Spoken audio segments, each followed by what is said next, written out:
Chapter 20. You. Don't look around. I'm talking to you. Come here. The supervisor at the cave entrance pointed at Yu Qianqiu and shouted rudely. Only then did the latter realize that the people in front of him had already gone in. He hurried over. The supervisor took out a bronze mirror and shone it at him. A white light flashed on the mirror. Could this be a magic tool? While he was still puzzled, the supervisor pushed him into the mine. You're dressed like a dog. Next. He heard the words of the supervisor behind him, but he didn't think much about it. He looked around the mine. It was pitch black. He really didn't know how to dig spirit stones in this kind of environment. He slowed down and walked in. After his eyes gradually adapted to the darkness, he heard the sound of several people running in. Gold ingots dropped in front? He really had to give it to them. They could even run in this kind of environment. While he was shaking his head, he suddenly noticed that there were sporadic lights on the walls around the mine. What was this? As he moved forward, there were more and more sporadic lights. They covered the four walls, even under his feet. It made him feel like he was walking on a starry avenue. When he got closer, he discovered that they were actually fluorites. They were obviously not installed by humans. They were naturally formed. This also explained why he could dig for spirit stones in the cave even without any light. He stood at a few forks in the tunnel and was choosing which one to enter. Suddenly, another miner rushed into each of the forks in a hurry. Although he didn't know why, there must be a reason why everyone was so anxious. Thinking of this, he didn't hesitate anymore. He randomly picked a hole and quickly walked in. The mine was deep and low. The deeper he went, the more crossroads he found, like a spider web. This place was like a maze. He was really worried that if he went in too much, he wouldn't be able to get out. Frowning, he shook his head and scolded himself for being stupid. Since the terrain was downward, when he wanted to go out, he just had to go to a higher place. He could already faintly hear the sound of people digging in many of the holes. He didn't know where to dig, so he picked a hole with a louder sound and went in. Ding ding ding. Hearing the sound, he turned a corner. There were several low-grade spirit stones on the ground, including a middle-grade one. A miner was waving his pick and digging with all his might. Not bad, not bad. I've already gained something. Yu Qianqiu smiled enthusiastically. As he spoke, he put down the basket on his back. He held the pickaxe and looked around, looking for a place to start. The tinkling sound suddenly stopped. He turned around and saw that the miner was looking at him warily. He nodded and smiled again. Obviously, the miner did not welcome him. His smile was a little awkward. Get out. I discovered this vein first, the miner said bluntly. Yu Qianqiu was a little angry. Damn it. We're all miners, so why are you chasing me out? However, he couldn't see through the other person's cultivation level. It was obvious that the other person's cultivation level was higher than his. A little impatience will spoil great plans. Even though he was unhappy for the sake of his great cause of stealing spirit stones, he decided to swallow his anger. He rolled his eyes, picked up the basket, and walked out with a sullen face. What happened next was the same. In every small hole there was a person digging. When they saw him, they would bluntly announce, "This is my territory, get out." What made him most discouraged was that almost everyone he saw had a higher cultivation level than him. He wanted to find someone to vent his anger, but there was no one to vent it on.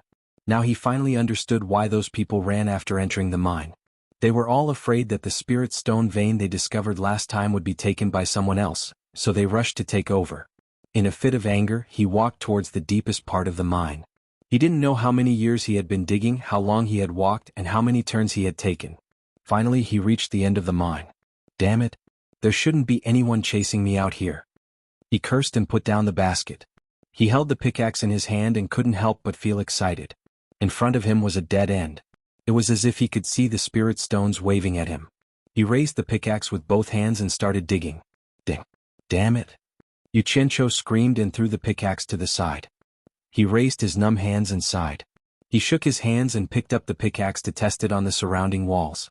Ding ding ding. Everywhere was as hard as stone. No wonder the sound of digging sounded like blacksmithing. He was too impatient. He tried again and didn't know whether to laugh or cry. How was this digging? This was clearly digging a hole in a stone mountain. In the past, he really didn't know that spirit stones grew in such a place.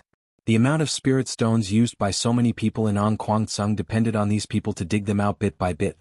Even though he heard that there were other spirit stone mines in other places, the miners there probably didn't have it easy either. He tried to inject chi into the pickaxe. Ding ding ding. Sure enough, it started digging. Yu Qianqiu was extremely excited. He swung his arms and dug with all his might. It was good to have enthusiasm for work, but not being able to produce results was often the most painful thing. He dug for a long time. Not to mention spirit stones, he didn't even see a single hair. With the continuous consumption of the qi in his body, he was unable to keep up with the expenditure. At this rate, he would die of exhaustion before he could dig up any spirit stones. He wasn't a reckless person. He immediately stopped and decided to figure out what the problem was. Based on the limited common sense from his previous life, the first thing he could confirm was that things such as gold and precious stones all had their own veins and directions. He believed that the same principle applied to spirit stones. The fluorite that could be found everywhere should be associated with spirit stones. This cobweb-like hole must have been dug by the miners in the past. If they stopped here, did it mean that there were no more spirit stones ahead? He didn't understand this point, so he couldn't make a judgment.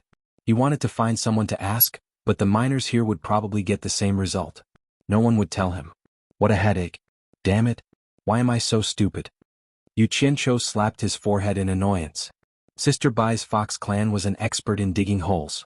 He should ask her. He carefully looked around. After confirming that there was no one, he picked up the tool and disappeared. Sister Bai, help. Yu Qianqiu, who returned to his own territory, shouted a few times and stopped. A forest suddenly appeared in front of him.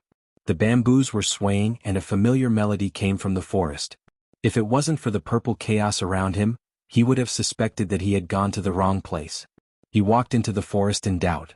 A green and exquisite bamboo house appeared in front of him. The style was very retro.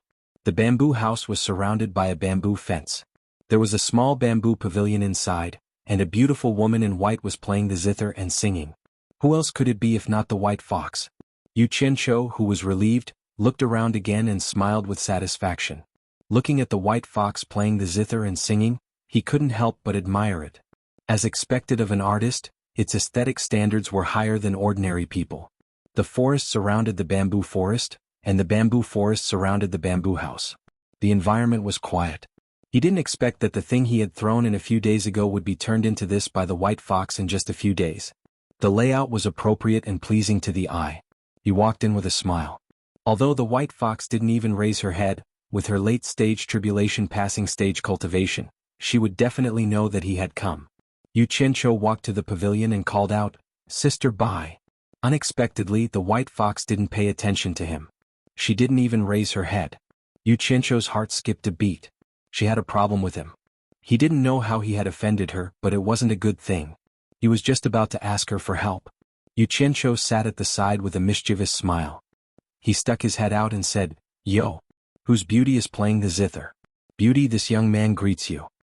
Beauty, beauty, beauty. To be honest, after this younger brother left her here, she couldn't even see his shadow for a few days. It made her feel like she had just been released from captivity and was trapped again. How could she not be angry? However, she couldn't do anything about this shameless person. She ignored him, but he kept calling her beauty. The sound of the zither stopped. The white fox's face turned slightly red. She raised her head and said angrily, "Do you still remember that you have a sister like me? If you have the ability, then don't come back. Are you digging for spirit stones?" The last sentence was said when she saw the thing in Yu Qianqiu's hand. Yu Qianqiu was stunned. The white fox's words made him feel a little strange. It was like a wife who had been living alone at home for a few days and finally saw her dead husband. The thought flashed through his mind. He avoided the question and replied, "Sister's eyes are really sharp. You saw through it with one look." He then told the white fox about how he was punished to do hard labor in the spirit stone mine. However, he hid the fact that he had wronged Wu Baoru. This kind of feeling was understandable. No one would want to expose their despicable and shameless side to the public. He told the white fox that because he had offended sect leader Ong Kwangtsung, and now that his master was dead, he was immediately attacked by the sect leader for revenge. He was sent to the spirit stone mine to do hard labor. If he couldn't complete the task, he would face severe punishment. A dignified sect leader is actually so narrow-minded. The white fox frowned. She stared at the smiling face in front of her and said, "You have the golden bead. If you want to escape, no one in Ong Kwangtsung can stop you. Could it be that you are here to ask for my help?" "Ah, sister is wise. I haven't even said it and you already know." Yu Qianqiu laughed. The white fox was slightly annoyed. She took out the mountain-piercing claw from her waist and threw it to him. Yu Qianqiu hugged the item and smiled from ear to ear. He stood up and was about to leave.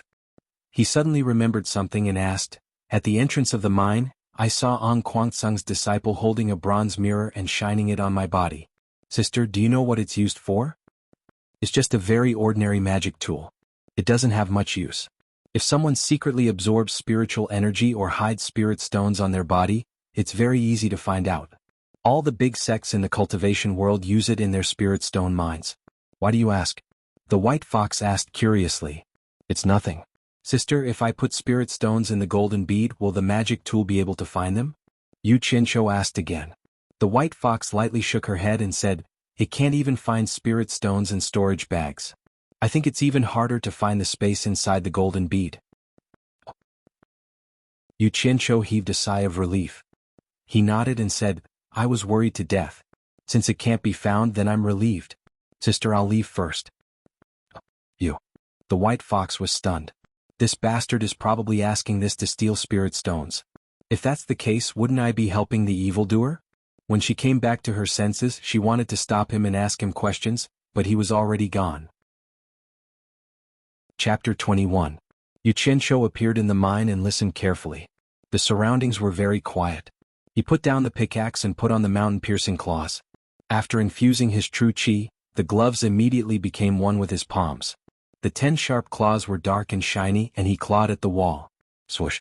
Stone chips flew. Didn't they say that the gloves could feel spiritual energy? Then let's try it. He pressed his claws on the wall. As soon as he calmed down, he felt that the gloves seemed to have an impulse to pull him to the left. Yu Qianqiu's heart was beating fast. He really felt spiritual energy. His hands moved according to the feeling from the gloves. It was not until they moved 3 to 4 meters from their original position that they stopped. Although the distance it had moved wasn't far, it was still far from the direction he had intended to dig in. Right in front of him, he could clearly feel the spirit stones that he wanted to dig up. Yu Qianqiu was very glad.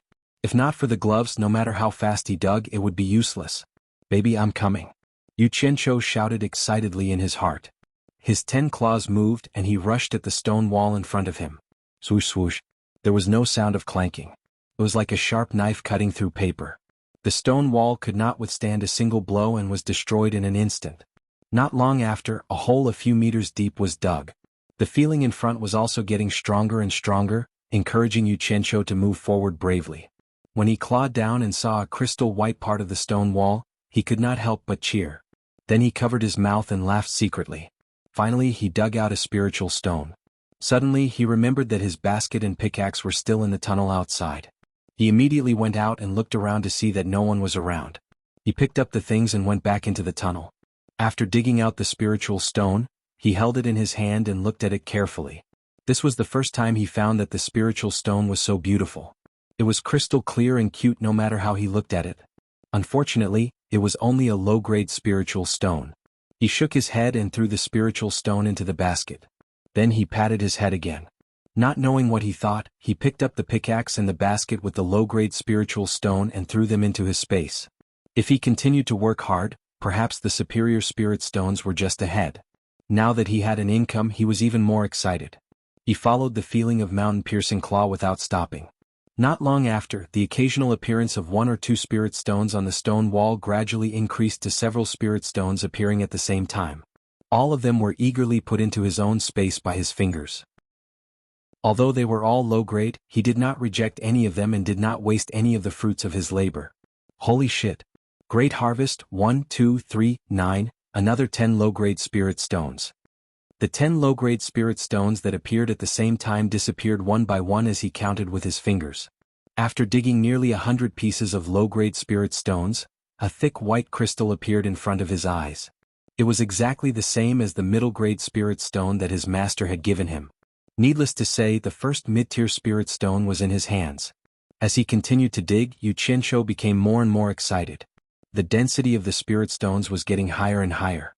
For every 100 low-grade spirit stones, he would find 1 mid-grade spirit stone. When he had dug out close to 100 mid-grade spirit stones, he suddenly felt something strange coming from his mountain-piercing claw. Could it be that high-grade spirit stones were about to appear?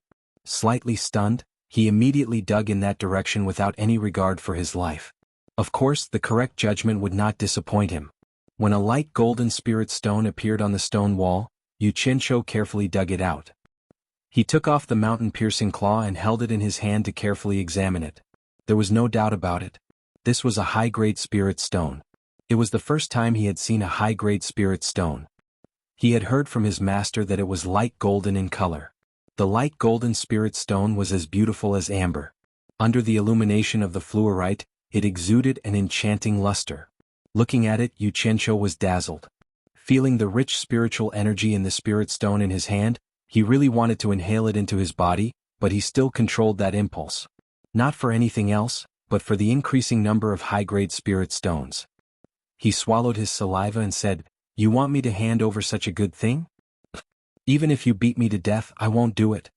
The amber-like crystal disappeared in his hand. The white fox and the golden bead confirmed her guess. Sure enough, not long after Yu Qianqiu disappeared, spirit stones began to fall from the sky. They fell precisely in the courtyard and piled up into a small pile. She just shook her head. Those things were not tempting to her. For a person whose cultivation had reached the late stage of passing calamity, she had already reached the peak of the cultivation world. Spirit stones had no effect on her. Yu Qianqiu also discovered the rule of digging spirit stones. Every time he dug in a direction, the first spirit stone he dug would be a low-grade spirit stone. Every 100 low-grade spirit stones would be surrounded by a middle-grade spirit stone, and in nearly 100 such groups, there would only be one high-grade spirit stone. After knowing this rule, he was no longer interested in those low-grade spirit stones. It was a waste of time and not worth it. He directly dug out a high-grade spirit stone, which was equivalent to tens of thousands of low-grade spirit stones. Only when he was casually digging did he put the middle-grade and low-grade spirit stones into the space. Counting the time, almost a day had passed. Excluding the half of the day that was wasted, he estimated that he had dug out nearly 100 high-grade spirit stones, hundreds of middle-grade spirit stones, and thousands of low-grade spirit stones. His mood changed from excitement to disapproval. This was the psychological change from a poor person to a rich person. He probably didn't know that his income in the half of the day was equivalent to the output of this spirit stone mine in a day. This was naturally due to the contribution of the Fox clan's treasure, the mountain-piercing claw. For 3 consecutive days he almost non-stop digging. He didn't hand in spirit stones every day like other people. The spirit stones in his hand were enough for him to hand in spirit stones for 3 days at a time. However, at the end of the second day he felt a little hungry. After all, he hadn't reached the bearing essence stage yet. He went to the golden bead and roasted a pheasant to eat. Seeing the pile of spirit stones that almost filled half of the courtyard, he smiled very happily and sighed that his hard work was not in vain. However, the white fox warned him that if he dared to throw another spirit stone into the courtyard, she would take back the mountain-piercing claw. This threat was quite effective. After that, he threw all the spirit stones into the forest outside the courtyard. The deadline of 3 days was up. Yu Qianqiu came out carrying a basket full of spirit stones. At the entrance of the cave, there were more than 10 supervisors counting the spirit stones for the miners. He, who was at the back of the line, had to wait for a while before it was his turn. Just as he walked over, he heard someone say, "Let me see." He looked up and saw the fierce-looking Gao Shiping smiling at him. "Junior Marshal Brother Yu, I've been waiting for you to come out. I wonder how you finished the task." Gao Shiping said with a fake smile. This guy's attitude wasn't too friendly. Yu Qianqiu put the basket on the big table at the entrance of the cave and said with a smile, "It's my first time, so I'm not used to it. Fortunately, I managed to finish the task." A pile of spirit stones fell on the table, shining brightly. A trace of greed flashed in Gao Shiping's eyes, but it was quickly hidden. All of this fell into Yu Qianqiu's eyes. The corner of his mouth slightly curled up, revealing a trace of a smile. The former waved his hand and 2 supervisors came over to count the spirit stones. "Senior Marshal Brother Gao, there's something I'd like to ask." Yu Qianqiu gestured for him to speak first. Gao Shiping frowned. He thought to himself, "I gave you some face but you really opened a dye shop. I called you Junior Marshal Brother out of politeness, but you really dared to call me brother. Why don't you find out what kind of place this is?" Thinking of the 2 senior Marshal brothers' instructions, he could not offend them too much. Perhaps one day when they returned to Angquangsung and gained power, he might have to beg them for help. He walked to the side with a sullen face and said coldly, "Junior Marshal Brother Yu, what's the matter? This is my first time here, so I'm afraid that I might have done something wrong. If I've offended you in any way, please forgive me." Yu Qianqiu raised his hand and bowed to Gao Shiping. A faint gold color flashed in his hand. He looked around and saw that no one was paying attention to him. When he lowered his hand, the faint gold color slid into the latter's clothes. Gao Shiping saw the alluring faint gold color the moment Yu Qianqiu raised his hand. He naturally knew what it was, but before he could react, it had already slipped into his clothes. Gao Shiping's body trembled, and his hand subconsciously pressed on the thing in his abdomen. His eyes flashed as he stared at Yu Qianqiu. The temptation of a high-grade spirit stone was too great, and he was considering whether or not to accept it. As a core formation stage cultivator, he could only receive 25 middle-grade spirit stones every month. A high-grade spirit stone could last him for 4 months. Although he was the supervisor of the spirit stone mine, he had never dared to take a spirit stone from here. If someone found out, the consequences would be unthinkable, especially since there were 3 nascent soul stage elders guarding this place. Gao Shiping lowered his voice and said, "It's my duty to take care of Junior Brother, but Junior Brother was sent here by the sect to do hard labor. If you can't complete the task or do something you shouldn't do, I can't take care of you. After all, there are 3 elders here and there are some things that I can't decide." Hearing the meaning behind his words, Gao Shiping could take care of him, but there were some things that he could take care of and some things that he couldn't. For example, if he couldn't complete the task, or if he stole or absorbed spirit stones. Damn it. He had the heart of a thief but no guts. Yu Qianqiu rubbed his nose, and patted Gao Shiping's hand that was pressing on his abdomen. He smiled and said, "Senior Brother, don't worry. I definitely won't do anything that would make things difficult for Senior Brother. I just want to live a little more freely here. I believe that this won't make things difficult for Senior Brother." Gao Shiping was still a little hesitant, and the supervisor shouted, "Yu Qianqiu, the task is completed, and you have received 500 low-grade spirit stones. Come over and be inspected." "Senior Brother, don't worry," Yu Qianqiu said softly and walked over. The supervisor took a bronze mirror and looked at it, and didn't find anything unusual. Gao Shiping, who had been watching the scene, let out a sigh of relief, and shouted to the supervisor, "Watch it closely." After saying that, he walked over to Yu Qianqiu and smiled, "Junior Brother, you got more than 500 low-grade spirit stones on your first mining trip. I've been here for so many years and this is the first time I've seen something like this. I really admire you." He wasn't being polite. If he included the top-grade spirit stone that he collected, it would be 10,500 low-grade spirit stones. This was something that had never been seen among the newbies. Luck, pure luck. I just happened to come across a good vein," Yu Qianqiu said modestly. The 2 of them chatted and laughed as they left, and the others looked at them in disbelief. Gao Shiping had always been secretly called Butcher Gao, and countless miners had died in his hands. When had they ever seen him being so nice to the miners? Chapter 22. Coincidentally, a supervisor passed by and saw this scene. He smiled and asked Gao Shiping, "Marshal Uncle, who is this? Sorry to trouble you to accompany us." Yu Qianqiu turned his head to the side as if he didn't hear anything. Gao Shiping's expression sank and he shouted at the supervisor, "Don't be rude. This is your Yu Qianqiu Shuyu. He only made a small mistake and was temporarily punished to work here. It won't be long before he goes back. How can you compare him to normal miners?" Marshal Uncle you. The supervisor smiled apologetically. His smile was a little insincere as he muttered in his heart, "So it's that Yu Qianqiu who offended the sect leader. If even this is a small mistake, then most of the miners here can be considered as sinners. Junior Brother, don't take his words to heart. Come, let's have a drink at my place," Gao Shiping invited. Yu Qianqiu cupped his hands and smiled, "Then I'll do as you say." The 2 of them laughed and walked towards the supervisor's residence with their arms around each other's shoulders. They immediately attracted the attention of many people, especially some of the miners whose eyes were filled with envy. The days of the supervisor were very comfortable. With a command, good wine and dishes were quickly placed on the table in the refreshing wooden house. The 2 of them were in a good mood and frequently raised their cups, drinking happily. Of course, there was a reason why the miners could rest for 1 day every 3 days. It was because the labor intensity of mining was too high and most of the miners' cultivation was below the foundation establishment stage. If they didn't rest, they would probably die from exhaustion before long. This type of work wasn't something a normal person could do. If it was a normal person, they probably wouldn't be able to dig more than a few pieces in a day. Naturally, resting was one of the ways to ensure the amount of mining.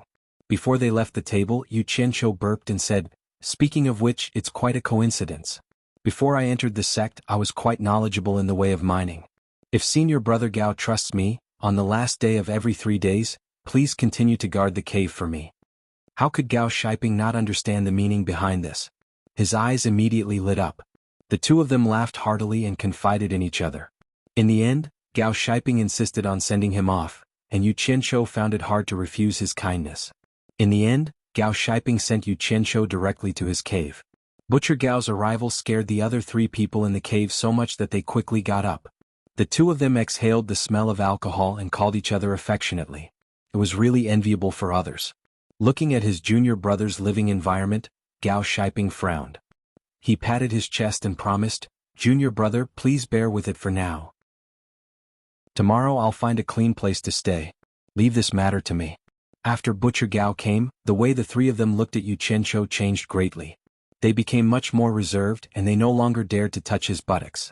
Yu Qianshou understood what was going on.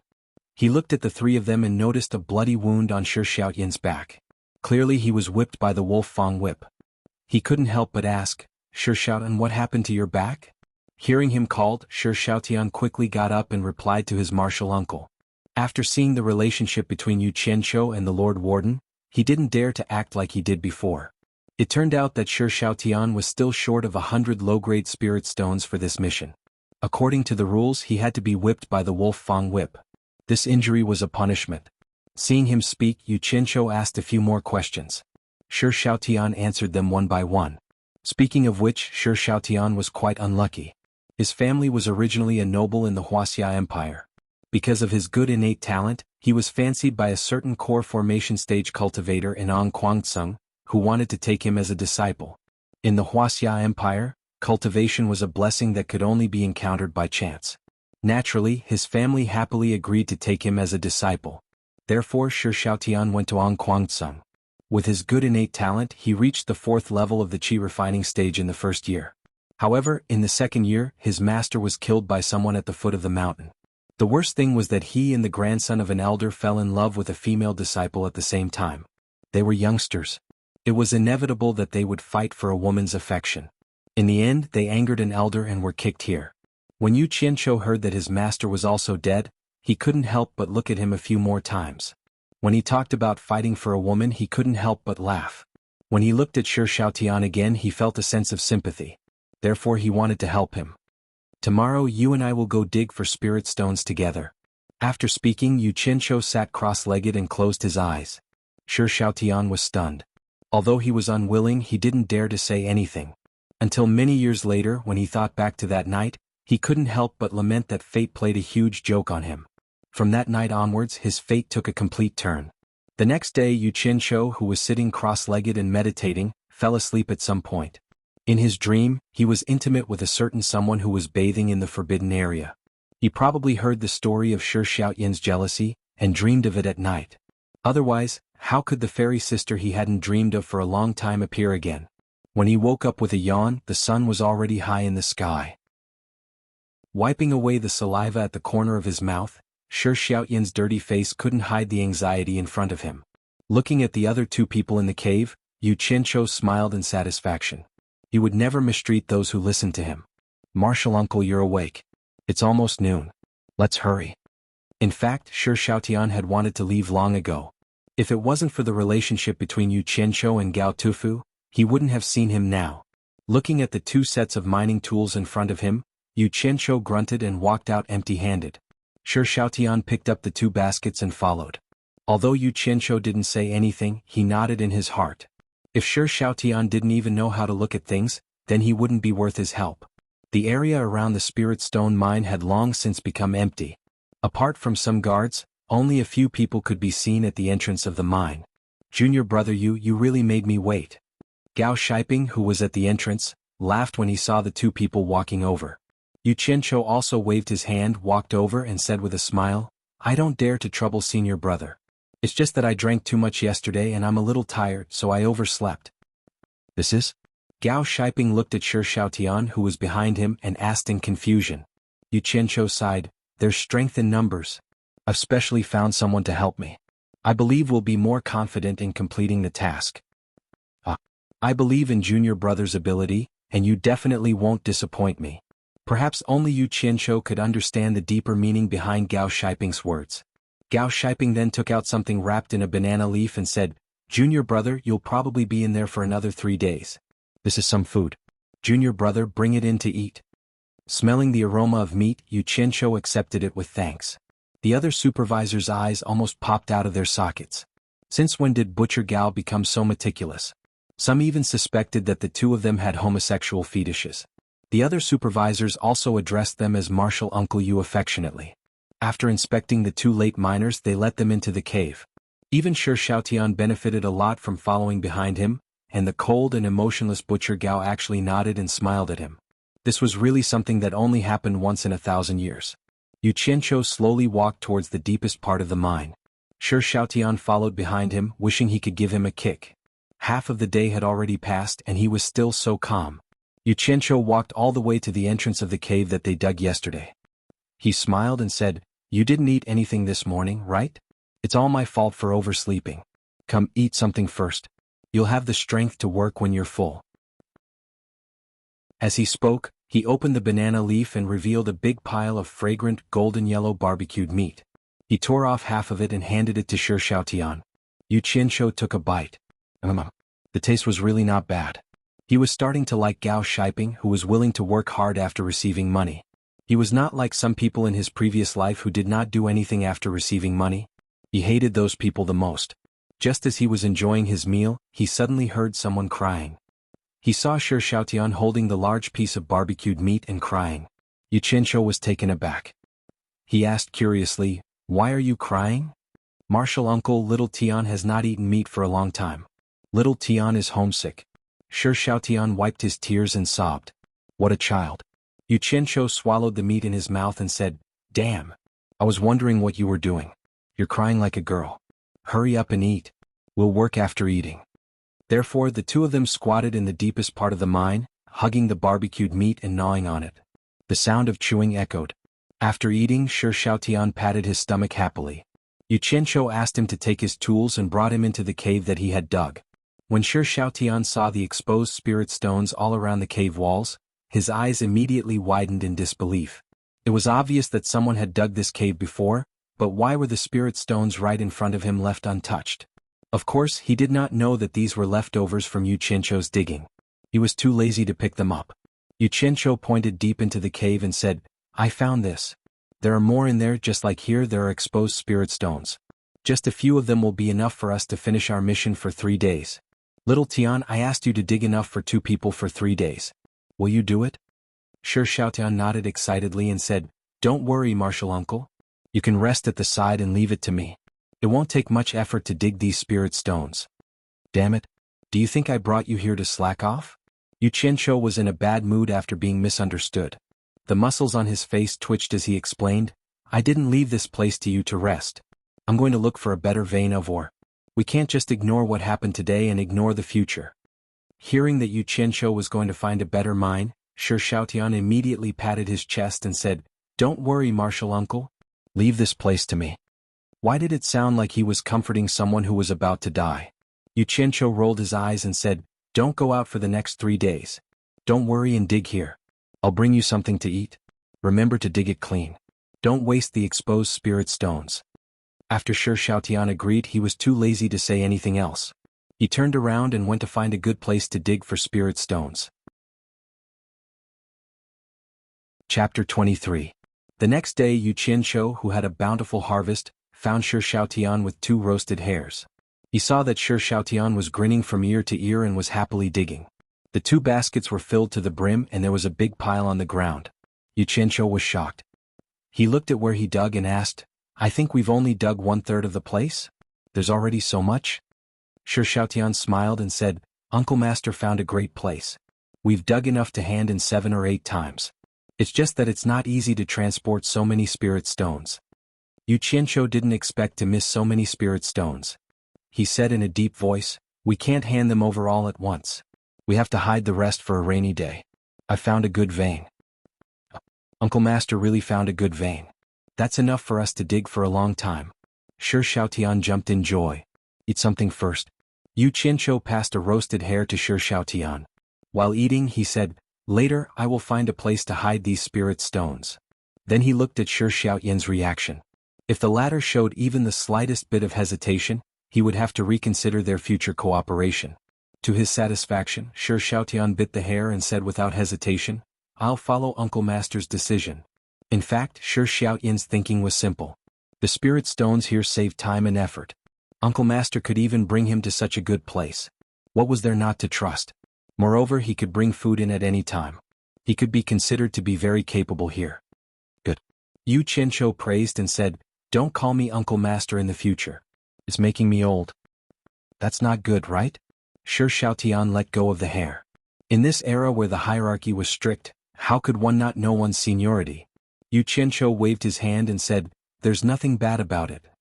"Alright, then what should I call Uncle Master?" Hee hee.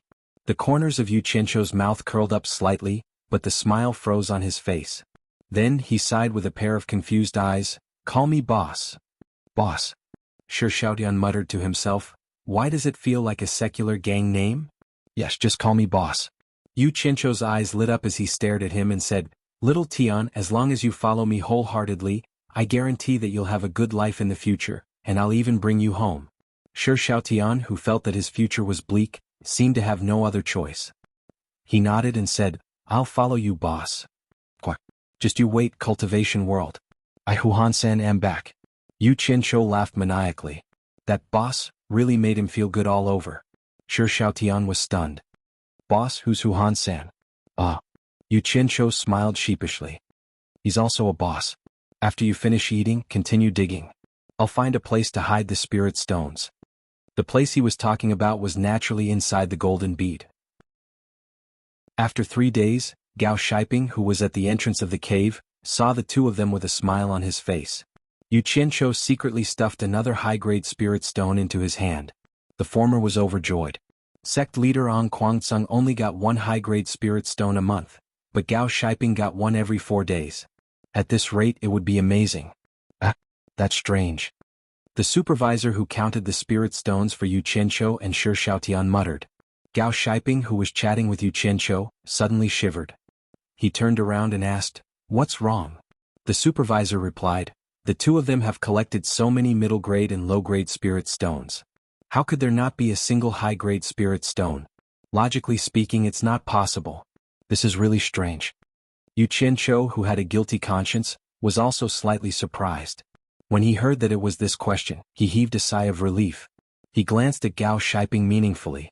Gao Shiping almost fainted. He thought to himself, "I thought it was something serious.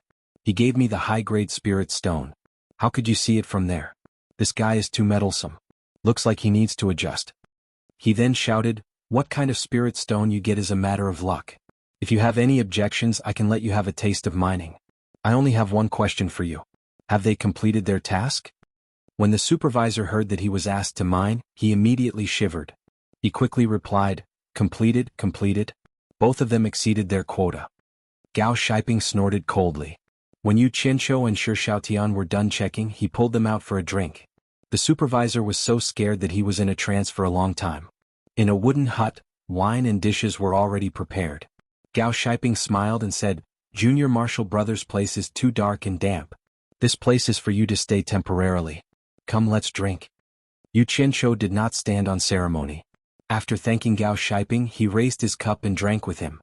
Shi Xiaotian, who was at the side, ate and drank at the same time. He thought to himself that he had really followed the right person. There were so many delicious dishes that he did not even dare to think about in the past.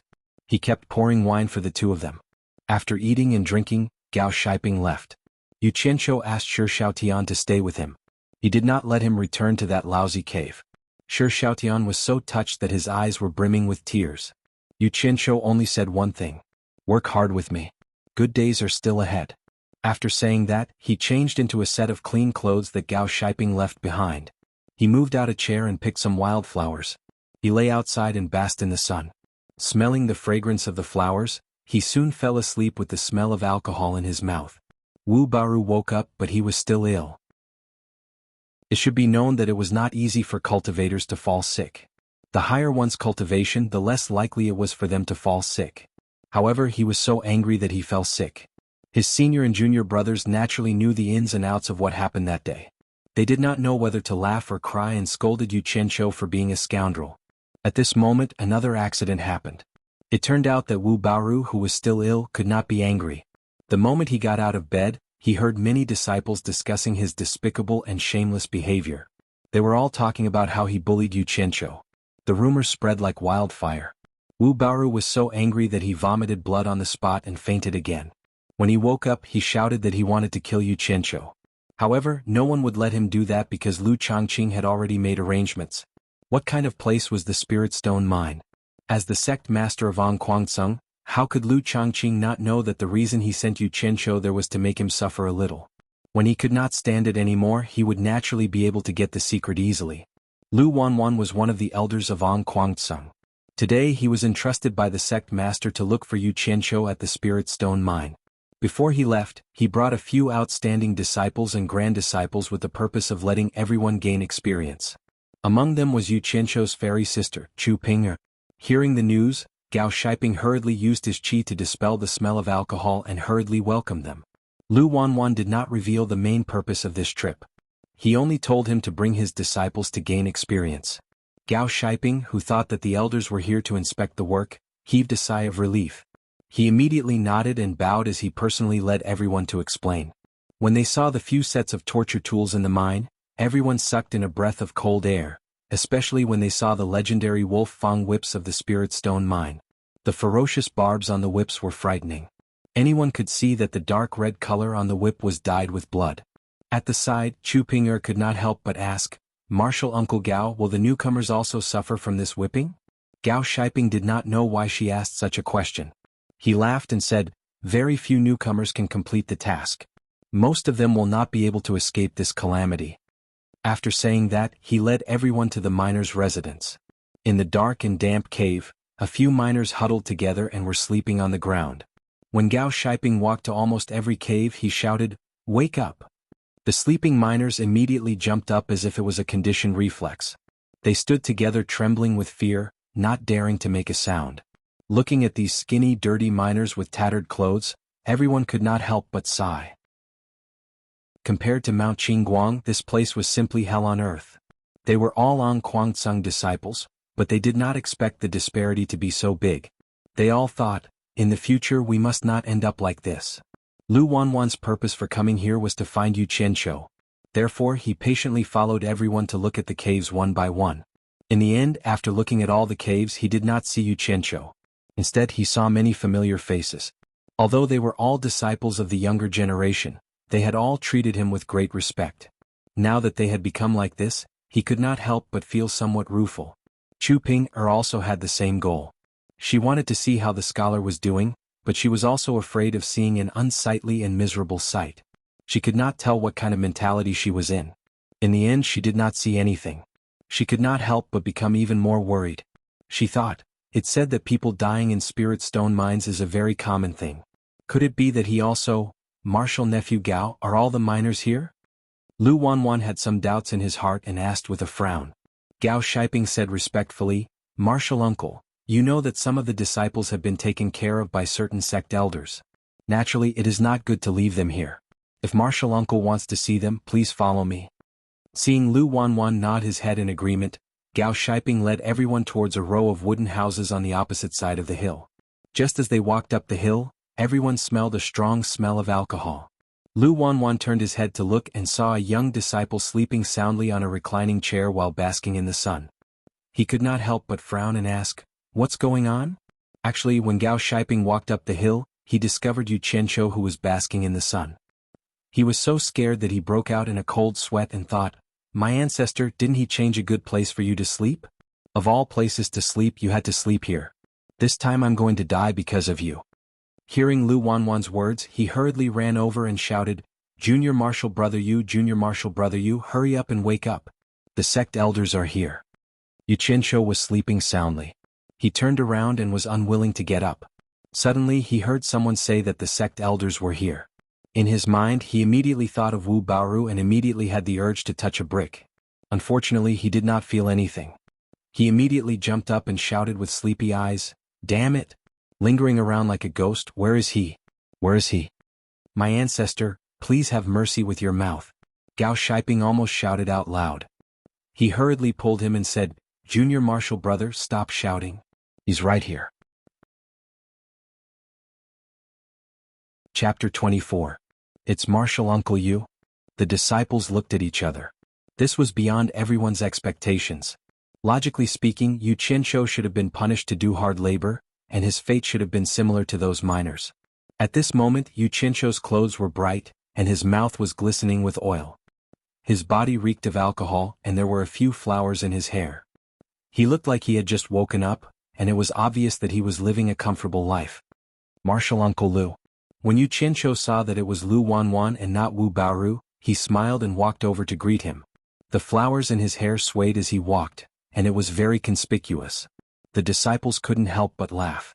Gao Shiping didn't know whether to laugh or cry. Junior apprentice brother, pluck the flowers from your hair. Yu Qianshou touched his head and realized that the flower he had placed on his head before he fell asleep was still on his head. He smiled awkwardly and threw it away. He then walked in front of Lu Wanwan and said with a sullen face, Marshal Uncle Lu, please help me ask. When can I go back? This is really not a place for people to stay. I really can't stand it anymore. Lu Wanwan snorted, can't stand it? I don't think I've seen anyone sleeping in broad daylight on Mount Qingguang. As he said this, he coldly stared at Gao Shiping and asked, doesn't he need to do hard labor? Didn't the law enforcement disciples tell you when they sent him here? This disciple doesn't dare. Gao Shiping cursed all 18 generations of Yu Qianshou's ancestors in his heart, and hurriedly replied, Junior apprentice brother, you works the same as all the miners. Every day he exceeds his quota. If Marshal Uncle doesn't believe it, you can check the accounts of the other supervising disciples. Lu Wanwan naturally didn't believe it. He had been in Kwangtsung for so many years, and naturally knew a thing or two about the situation of the Spirit Stone mine. He had never heard of anyone who could exceed their quota every day. After calling the disciple in charge of the mining accounts, Lu Wanwan was speechless after seeing the accounts. At this moment, Shi Xiaotian, who was sleeping, heard the commotion and ran out. When he saw everyone, he immediately stood there, not daring to move. Yu Qianshou didn't care so much. He noticed Chu Pinger and couldn't help but think of her fair skin when she took off her clothes that day. His eyes couldn't help but glance at her curvaceous body a few times. At this moment he was the center of attention, and Chu Pinger was naturally looking at him as well. Seeing that he was unscrupulously looking at places he shouldn't be looking at, her face flushed red, and she angrily said in her heart, this person is obviously a peerless talent, but why does he always pretend to be a lowly person to hide his true colors? Does he think I don't know? Ever since she found out that those two songs were made by Yu Qianshou, she had always thought that he was deliberately putting on an unrestrained front. Pfft. A mischievous and pretty female disciple beside Chu Pinger suddenly burst into laughter. It immediately attracted everyone's attention. Yu Qianshou praised in his heart. Although she was not as good-looking as the fairy sister, she was still a beautiful girl. Not bad. Not bad. Lu Wanwan frowned and lightly shouted, Xiar. However, the pretty female disciple didn't seem to be afraid of him at all. She pouted and said, Grandpa, I just saw Shiji Chu Pinger blushing under Shi Shuyu's gaze, so I couldn't help but laugh. This person turned out to be Lu Wanwan's biological granddaughter, Lu Xiar. Look at what she said. Everyone's eyes immediately turned to the two of them. Chu Pinger's face became even redder, and she lightly pinched Lu Xiar. Misunderstanding, misunderstanding. Yu Qianshou smiled awkwardly. Suddenly he was stunned and stared at Chu Pinger and said in surprise, You are Chu Pinger? Chu Pinger nodded lightly. Lu Xiar giggled and said, Why? You must have heard of my Shiji's name. The two songs that Shiji composed are famous in the whole of Kwangtsung. Seeing that the topic had changed, Gao Shiping, who was eager to hear it, also said in surprise, So you are Shiji Chu Pinger? I have also heard of Shiji's talent here. I wonder when I will have the chance to listen to Shiji sing those two songs. Hearing this, even Lu Wanwan sighed and said, This is not nonsense. Chu Pinger can really be considered as the most talented woman in Kwangtsung. The two songs that she composed are really the best in the world. Two songs? Yu Qianshou looked at Gao Shiping suspiciously, and then looked at Chu Pinger. He seemed to have heard that the latter could sing White Fox. What was the other song? Lu Xiar looked at Yu Qianshou with her hands behind her back, as if she was looking at an antique. She shook her head and said, It seems that Shiji is really ignorant. Haven't you heard of our Kwangtsung's 1,000 years of unrequited love? This song is now circulating in the whole cultivation world. 1,000 years of unrequited love? Yu Qianqiu murmured, then shook his head, indicating that he had never heard of it. Chu Pinger's face was so red that she wanted to find a hole to hide in. She kept pulling Wuxia to prevent her from speaking, but the latter said arrogantly, "Hey, Shiji, if you have never heard of this, then have you heard of Mandarin Duck and Butterfly Dream?" "What did you say?" Yu Qianqiu suddenly let out a strange cry. "Mandarin Duck and Butterfly Dream, have you never heard of it?" Lu Xiar pouted and repeated it again. She was almost despising Yu Qianqiu to the ends of the earth. Now Yu Qianqiu was 100% sure that his song had been plagiarized. The strange thing was, when did the song Mandarin Ducks and Butterflies in a Dream spread out? Even if he said that he had sung it, no one would believe him even if he was beaten to death. Forget it. Yu Qianqiu looked at Chu Pinger with a sad look. She probably didn't know that it was him. He shook his head and said with a bitter smile, "It seems that I am really ignorant." "It is true." Lu Xiar rolled her eyes and added, "Damn. Vomiting blood." Yu Qianqiu looked at the sky speechlessly. "Everyone listen to me." Chu Pinger shouted and stood out with a red face.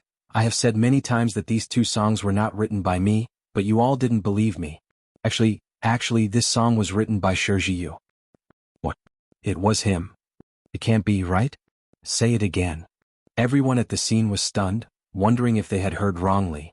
Everyone looked at Yu Qianqiu, whose mouth was covered in grease after eating the meat. How could he write such a song with his appearance? Not to mention them, even Yu Qianqiu couldn't believe it himself. What he couldn't believe was how Chu Pinger knew that he was the one who wrote it. "Senior Chu, you said that those two songs were written by Shiji Yu? Did I hear wrongly?" Lu Xiao's eyes widened, then she stared at Yu Qianqiu and said, "Tell me, is it true?" Everyone stared at him as if they wanted to eat him alive. Yu Qianqiu suddenly felt that something was wrong. He decided that he would not admit it even if he was beaten to death. He hurriedly waved his hand and said, "How is that possible? Shiji Chu, please don't joke around. I don't even know how to sing, how could I have written a song?" Everyone felt that what he said made sense. They looked at Chu Pinger, wondering why she said that. Shiji has always been low-key. He hid his cultivation level and his talent. I know that Shiji is not a person who likes to show off, so when people asked me, I didn't say who Shiji was. In the end, everyone thought that I was the one who wrote those two songs, which made me feel helpless. Now that Shiji is right in front of me, does Shiji still want Chu Pinger to lie in front of everyone? In the stone cave in the forbidden area, Shiji wrote a song with every step. Chu Pinger saw such amazing talent with her own eyes. How could it be wrong? Does Shiji still want to deny it? Chu Pinger said with fascination. Yu Qianqiu was stunned. "You heard the song I sang in the stone cave in the forbidden area? How is that possible? When I taught it to the white fox, she was alone." Speaking up to this point, he suddenly realized that he had let the cat out of the bag. Everyone screamed and looked at Yu Qianqiu in disbelief. If he still couldn't tell who was lying, he would really be an idiot. Chu Pinger smiled sweetly and said, "Shiji, please don't blame me for eavesdropping.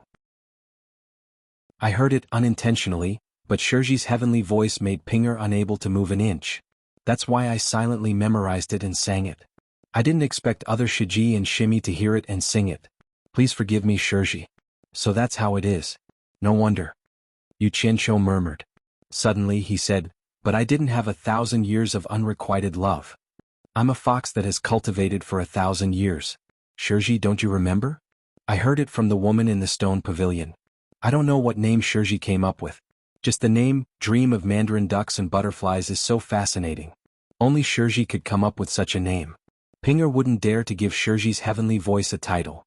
The so-called 1,000 years of unrequited love was just something my Shiji and Shimi came up with. Now, I would like to ask Shiji to tell me the name of the song. Pinger will be very grateful.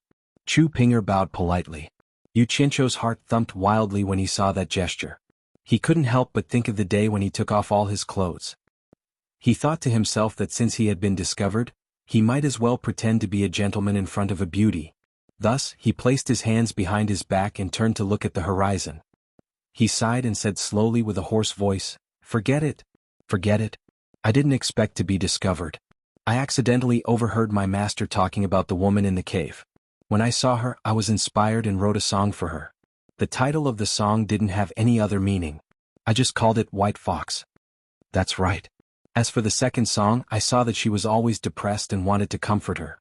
Thus, I wrote a song for her, dream of mandarin ducks and butterflies for her. Shiji Chu, do you have any questions? His words and actions had suddenly taken a 360-degree turn. It was hard for everyone to accept. Chu Pinger shook her head and said softly, White Fox. So it's called White Fox. It's elegant and not pretentious. It adds the finishing touch to the song. It's a good name. It's much better than the vulgar, 1,000 Years of Unrequited Love. Shiji's talent is shocking. Pinger admires it greatly. I just don't know when I'll be able to hear Shiji's masterpiece again. Damn it. That's fine too. Yu Qianshou had nothing else to say. He could only wave his hand with his back facing her. As for this matter regarding art, the others didn't seem to understand it. Hearing Chu Pinger's words, it seemed to be true. When they looked at Yu Qianshou again, it was as if they were looking at a high mountain, although they could only see his back. Everyone was stunned. Oh my, boss is amazing. Shi Xiaotian looked at his boss with admiration. Gao Shiping did the same. Even Lu Wanwan took a long time to regain his composure. He said, could it be that the woman you were talking about in the Forbidden Cave is the white fox spirit imprisoned in the pavilion? Chu Pinger nodded. Apart from the three of them, no one else knew what the white fox was. Lu Xiar immediately pestered Chu Pinger to ask what was going on. Chu Pinger slowly told her a sad and touching love story. The female disciples heard it and burst into tears. When Lu Wanchen saw his granddaughter sobbing, he immediately came to his senses and recalled the mission he had come here for. His face immediately sank and he shouted coldly, Yu Qianshou, come with me. I have something to ask you. Chapter 25. What he wanted to ask was naturally related to the secret. The two of them stood far away. No one knew what they were talking about. They only saw Lu Wanwan pointing at Yu Qianshou and scolding him, who was scared like a chicken. When the two of them came back one after another, Lu Wanwan's face was not good. Obviously he was angry. And Yu Qianshou was dejected, as if he had been greatly wronged. It made people wonder what the former had done to the latter. In fact, it was nothing. Lu Wanwan made it clear and directly asked him for the secret. Yu Qianshou denied it and insisted that there was no secret. He only said that his master often gave him some elixirs in the past and he really didn't know the secret. He made up his mind. Since they said there was a secret, he would blame everything on his dead master. You want to know? You can ask my master. After learning the truth from Wu Baoru, Lu Wanwan had already regarded Yu Qianshou as a scoundrel. Naturally, he didn't believe what he said. After asking for a long time, he still didn't get the reason. Lu Wanwan was so angry that he shouted. In the end, he even threatened Yu Qianshou, but Yu Qianshou still insisted that he didn't know. Lu Wanwan said, You won't tell me, right? You will tell me when you are obedient. The two of them parted on bad terms. Then he pulled Gao Shiping aside to talk to him with a sullen face. Everyone could see that the atmosphere was a little strange. His granddaughter Lu Xiar, however, opened her big eyes carefreely and pestered Yu Qianshou, asking him to write a song for her. Yu Qianshou glanced at Lu Xiar's exquisite figure that was already beginning to take shape. He cursed the old man in his heart for being so arrogant. If one day you make me angry, I'll make your granddaughter pregnant. Let's see if you can still be so arrogant then. But on the surface he still pretended to be lost. He smiled bitterly and said, Why should I write a song? It's still unknown whether I can live past this year. Chu Pinger and others were shocked when they heard this. Lu Xiar asked, Martial uncle, what's wrong? What's wrong?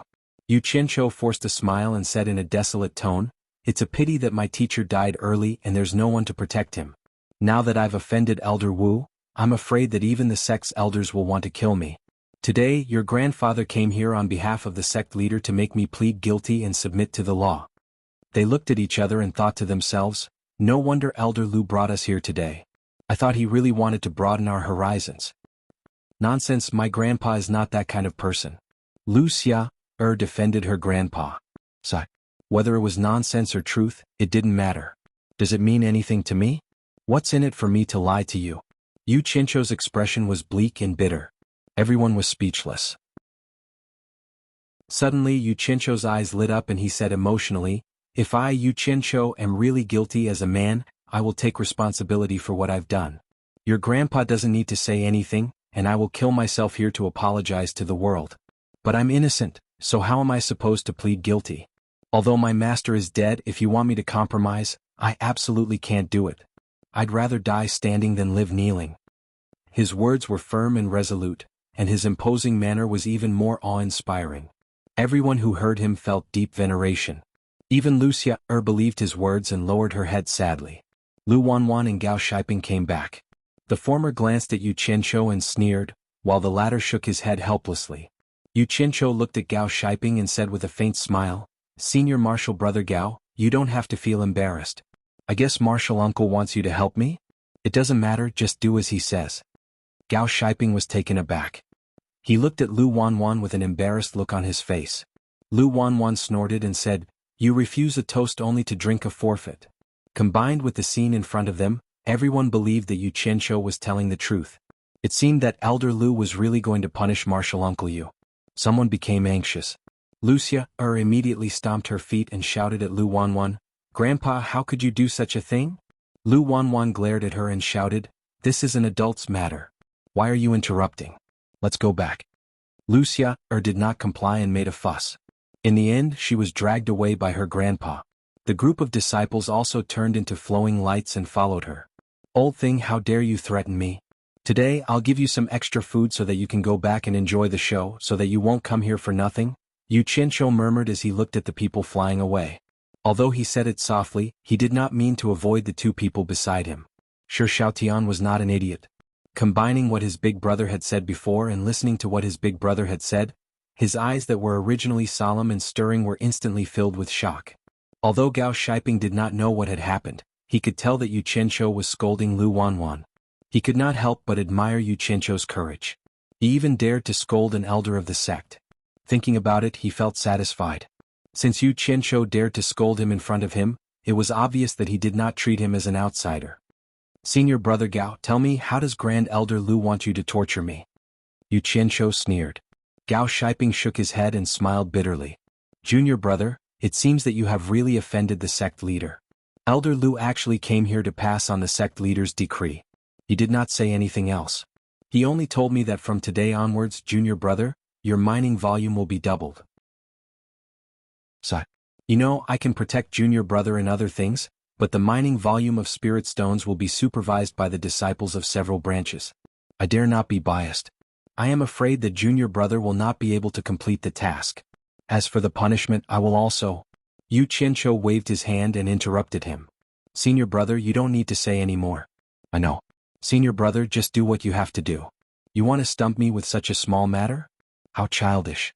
Gao Shiping secretly felt that it was a pity. In this way he was afraid that his share of income would be gone. Those were upper-grade spirit stones. Yu Qianqiu seemed to see through Gao Shiping's thoughts. He smiled and said, "Don't worry, senior brother. 1 or 2 spirit stones is not a problem for me. You and I will continue as usual. However, there is one thing that I have to trouble senior brother with." His words had already made some things clear. Gao Shiping understood that Yu Qianqiu was clearly telling him that he would not be lacking in upper-grade spirit stones. His eyes immediately lit up. He patted his chest and said, "If junior brother has no problem, I naturally have no problem. Just tell me what you need." Yu Qianqiu smiled. He was very fond of people who did things straightforwardly after receiving money. These kinds of people were not afraid of you reaching out, but afraid that you would not accept. He said in a low voice, "I hope senior brother can prepare more food and wine for us to bring into the cave. After all, if the mining volume increases, it will be a big problem if we don't have enough to eat." I was wondering what it was. "Junior brother, don't worry. I will take care of this," Gao Shiping promised. Yu Qianqiu then said to Shi Xiaotian, "Xiaotian, go and rest now. Once you are full of energy you will start work tomorrow."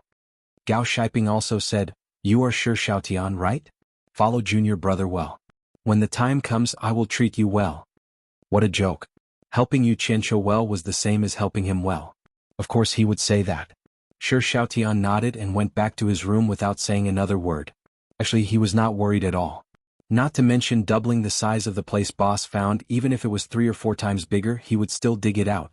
After the 3 of them left, Yu Qianqiu lazily lay back on the chair and continued to bask in the sun. He was thinking about a problem now. The conflict between him and Ong Guangceng had reached this point. It seemed like it was impossible for him to stay here for a long time. However, it was even more impossible for him to tell anyone about his secret. In this cultivation world where the strong preyed on the weak, that was his trump card to save his life. He would not tell anyone about it. The current solution was that as long as he could stay in the spirit stone mine for one more day, he would do his best to fish for as many spirit stones as he could. When he had enough spirit stones, he would leave. If this place did not keep him, there would be another place for him. What was there to be afraid of? The next day, after entering the spirit stone mine, Shi Xiaotian noticed that Boss's face was much more serious. After entering the mine, he did not walk slowly and directly brought them to the mining area. He was secretly puzzled. What was Boss worried about? With so many spirit stones, would he be afraid of not being able to complete the task? Before digging, Yu Qianqiu cautiously instructed, Xiaotian, from today onwards, do your best to mine for middle-grade spirit stones. Leave the low-grade spirit stones for now. We'll talk about it later. Got it? These 2 days, Shi Xiaotian was already extremely impressed by Boss. Seeing that Boss was so serious, he understood that he must have his reasons. He did not ask much and nodded heavily. Yu Qianqiu looked at him appreciatively and nodded. The two of them immediately split up and started the mining in full swing. Within 3 days, Yu Qianqiu returned to the Golden Pearl. Seeing the tall pile of spirit stones in the forest, he did not seem too satisfied. He knew that money was not enough when it was needed. Since he had embarked on the path of cultivation, he must do his best to lay a good foundation for the future. Originally, this elegant place was filled with spirit stones. White Fox was a little unhappy. Seeing that Yu Qianqiu rarely showed up, she wanted to say a few words to him. However, when she saw the rare seriousness on his face, she knew that something must have happened.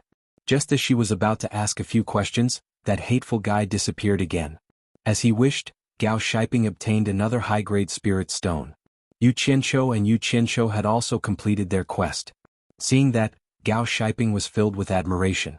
Yu Qianqiu gave them good food and wine.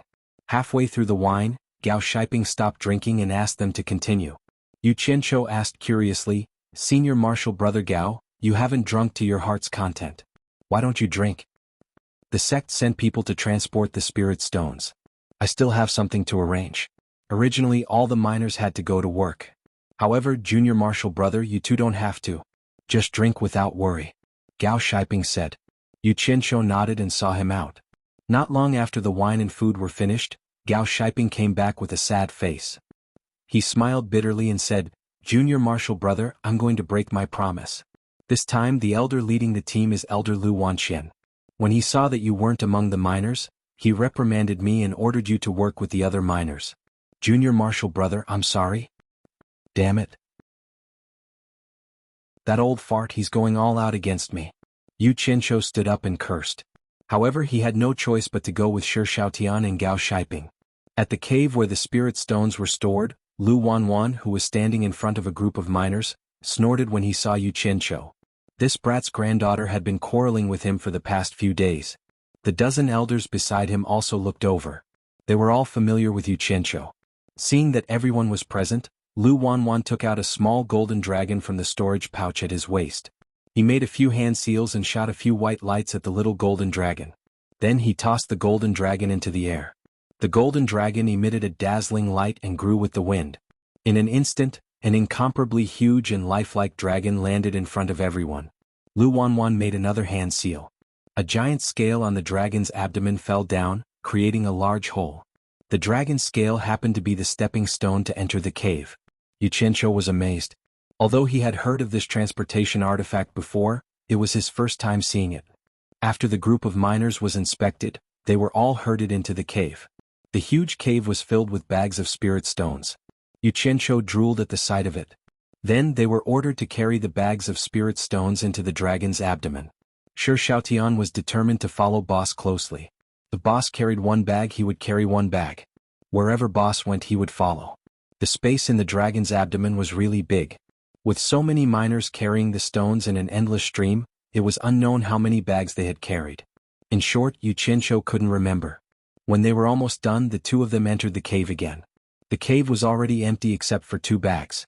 Yu Qianqiu couldn't be bothered to carry the stones anymore. He pulled Shi Xiaotian to the side. There would naturally be someone else to carry the stones. As expected, 2 miners directly walked over and carried the bags on their shoulders. Put them down. A familiar voice came from behind. Yu Qianqiu turned his head and saw Lu Wanwan staring at him coldly. Lu Wanwan slowly said, You two carry them out. Yu Qianqiu was speechless. In his heart he wanted to bite Lu Wanwan to death. The two of them carried the last 2 bags of spirit stones out. Lu Wanwan shouted again, "Everyone get out and accept the inspection." In the dragon's abdomen, the two of them put down the spirit stones. Just as they turned around and walked to the door, a red light suddenly fell from the sky. It directly shot into the group of gathered miners. In an instant, a loud explosion sounded. A powerful shockwave blasted out in all directions along with the shattered corpses. Standing at the entrance of the dragon's abdomen, the two of them were dumbfounded. Before they could react, they were pushed back inside by the shockwave. Demonic cultivators are attacking. Disciple Ang Kwangtsung, follow me to fight. Lu Wanwan's hysterical shout came from outside. The 2 elders guarding the dragon's abdomen instantly shot out. Chapter 26. Just as Yu Qianqiu and Shi Shaotian were about to get up, they heard a loud crash above their heads. The dragon's body shook non-stop. When they looked up, they saw several large dents on the top. The sounds of fighting outside seemed to be getting more and more intense. The dragon's body was affected, and the ear-piercing sound of metal shook their ears until they felt dizzy. They really couldn't take it anymore. The two of them staggered toward the door, almost unable to stand steadily. Holding onto the door, Yu Qianqiu shook his dizzy head and looked out. He was immediately dumbfounded. Figures were flying everywhere in the sky and on the ground. Colorful rays of light whistled and attacked in all directions. Explosions were everywhere and the crazy shouts were like thunder. While they were in a daze, a dazzling blood-red beam suddenly shot towards them. "Oh my God!" Yu Qianqiu let out a strange cry. Just as he retracted his head, a loud sound rang out. The door immediately caved in. The scene before them shook violently, and the strong airflow shook them back again. Yu Qianqiu, who fell into the cabin, slapped his buzzing ears with both hands. Before he could recover, another series of violent collisions hit the dragon's body. He was almost stunned. He really couldn't take it anymore. He quickly tore 2 pieces of cloth from his clothes and stuffed them into his ears. When Shi Shaotian saw this, he also followed suit. With the cloth blocking his ears, the effect was much better. Feeling the violent tremors under his feet, Yu Qianqiu slowly stood up. Shi Shaotian gestured to him if he wanted to go out. "Damn it. Going out now is not courting death." Yu Qianqiu looked outside the cabin and quickly waved his hand, indicating that he didn't want to go out. The madness outside did not seem to be weakening. Instead, it seemed to be getting more and more intense. "Oh my God. Is this the battle between cultivators?" This was the first time he saw such a scene. He was shocked and filled with emotions. "This is 2F** King crazy. So this is the path I'm walking on." Yu Qianqiu couldn't help but feel his blood boil. He clenched his fists tightly and waved them around. "Awesome. Cultivators, don't run. I'm here to join in the fun." Of course, when he said that he wanted to join in the fun, he didn't mean that he was going to die now. He was probably referring to one day in the future. Shi Shaotian couldn't hear what his boss was saying, but he could tell that his boss was very excited. Due to the violent shaking of the dragon's body, the stacks of spirit stones in the warehouse finally toppled over. Yu Qianqiu's eyes lit up. "With so many spirit stones, why would I need to dig? Anyway, I don't plan to stay in Ang Kwangtsung for long. In short, if not now, then when? Baby, I'm coming." Yu Qianqiu waved his hands and touched the spirit stones. Bags of spirit stones disappeared without a trace as his hands touched them. Shi Shaotian suspected that his eyes were playing tricks on him. After confirming that he was not mistaken, he was so shocked that his mouth could not close, and his mind went blank. When the last bag of spirit stones disappeared, the wealth that Ang Kwangtsung had accumulated in this spirit stone mine for more than half a year had been swept clean. Yu Qianqiu looked inside the warehouse and after confirming that there was nothing missing, he patted his stomach in satisfaction. His gaze fell on the dumbfounded Shi Shaotian and he chuckled. He walked over and said, "I'll send you to a fun place." After saying that, he didn't care if Shi Shaotian heard him or if he was willing. He grabbed his hand and threw him into the golden bead. The one who found it the most unbelievable was probably the white fox. She finally knew how crazy Yu Qianqiu was. When the first bag fell from the sky, the white fox looked at it leisurely. But for the rest of the meal, the bags did not stop. They fell crazily until they piled up into a small mountain. She could no longer be indifferent. In a flash, she appeared in the bamboo pavilion out of the forest and stood in front of the huge pile of falling objects. She frowned slightly, wondering what Yu Qianqiu was doing. Her slender, jade-like fingers drew a white ray, and the cloth bag tore open with a hiss. The spirit stones scattered all over the ground. The white fox was slightly stunned, and her slender fingers drew a few more white rays. Hiss hiss hiss. More than 10 cloth bags were cut open, and the spirit stones rolled down. Her alluring red lips opened slightly and she was stunned. Could it be that this mountain of cloth bags were filled with spirit stones? Oh my God! Where did all these come from? While she was still in shock, someone suddenly shouted in the sky. She looked up and saw a figure land on top of the cloth bags and roll down. Shi Xiaotian fell to the ground and got up. A peerless beauty was standing in front of him. Both of them asked in surprise, You Qianqiu originally wanted to hide in the golden bead, but there was a serious problem in front of him. When he entered and exited the golden bead, he would return to the same place he entered from. If he entered from the warehouse, what if the transportation artifact shrank back to its original size when he came out? What would happen then? Would it become a concentrated essence? This was a risk he could not take. He shuddered at the thought of it. Qianqiu hid at the entrance of the warehouse, waiting for an opportunity to slip out and escape. The commotion outside was getting quieter and quieter. Occasionally, one or two angry shouts and sounds of fighting could be heard. At this moment, Qianqiu pounced outside. Just as he was about to land on the ground and escape, he felt something tighten around his neck. A large hand was strangling him. The force was so strong that it almost killed him, but it was enough to make his brain short of oxygen for a short period of time, and his eyes rolled back. Qianqiu's limbs flailed, and the person who was holding his neck seemed to sense his difficulty in breathing. The 5 fingers loosened slightly, and the person held his neck in front of him. Qianqiu also had a chance to catch his breath. Just as he was about to escape, he suddenly saw a group of people floating in the air in front of him. All of them were holding weapons, and among them was an enchanting and charming woman wearing a bright red palace dress. As the wind blew, her 2 fair and slender legs could be vaguely seen in the red gauze, and it was extremely alluring. She was smiling in the direction of Qianqiu. Qianqiu's eyeballs almost popped out. He thought to himself that it was not too late to leave later, and that he should take a look first. The enchanting woman with red makeup looked down and smiled charmingly. Lu Wanwan, it has been 100 years since we last met. I have missed you so much and I have specially come to meet you today. Why are you holding this kid in front of you? Could it be that people become timid as they get older? Do you need to find a kid to boost your courage? The group of people behind her also burst into laughter. Lu Wanwan, with messy hair and a trace of blood at the corner of his mouth, angrily shouted, Demonic woman, shut up. Don't think that I don't know what you are planning. You know that I, Ong Kwang-tsung, am transporting spirit stones today, so you came here to steal them. The devil path evildoers are extremely shameless, and only dare to do some sneaky things. If you have the ability, come to my Qingguang mountain. Damn it, it's really this old bastard. With such a loud voice, he sprayed spittle all over my face. If you want to die, then go ahead and die. Why are you pulling me and not letting go? I've never heard of anyone pulling their own people down with them before they die. Qianqiu could tell that the person who was holding his neck was Lu Wanwan. Go to Ong Kwang-tsung. The woman with red makeup laughed tenderly. She stretched out her arms and gently stroked her hair. Although Ong Kwang-tsung is getting weaker with each generation, those old monsters hiding in the back mountain still have some ability. I'm just a weak woman, so how would I dare to take risks? Therefore I can only bully a big man like you here. This doesn't seem to be too much. It's a pity that the spirit stones that Ong Kwang-tsung has accumulated for more than half a year are going to belong to me. Sigh. Lu Wanwan, seeing that you are acquainted with me, as long as you kneel down and beg for mercy, I can consider letting you live. The people behind her burst into laughter again. This elder sister's voice was really pleasant to listen to. Qianqiu was a little dazed as he listened. His back gradually leaned against Lu Wanwan's body. 100 charm demon lady, do you see who I'm holding in my hand? As Lu Wanwan spoke, his 5 fingers tightened again. Qianqiu, who had just leaned against him, was pinched by the neck and pushed away.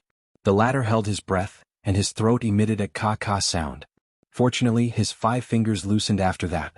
The people floating in the air were stunned when they heard this. The 100 charm demon lady carefully sized up Qianqiu.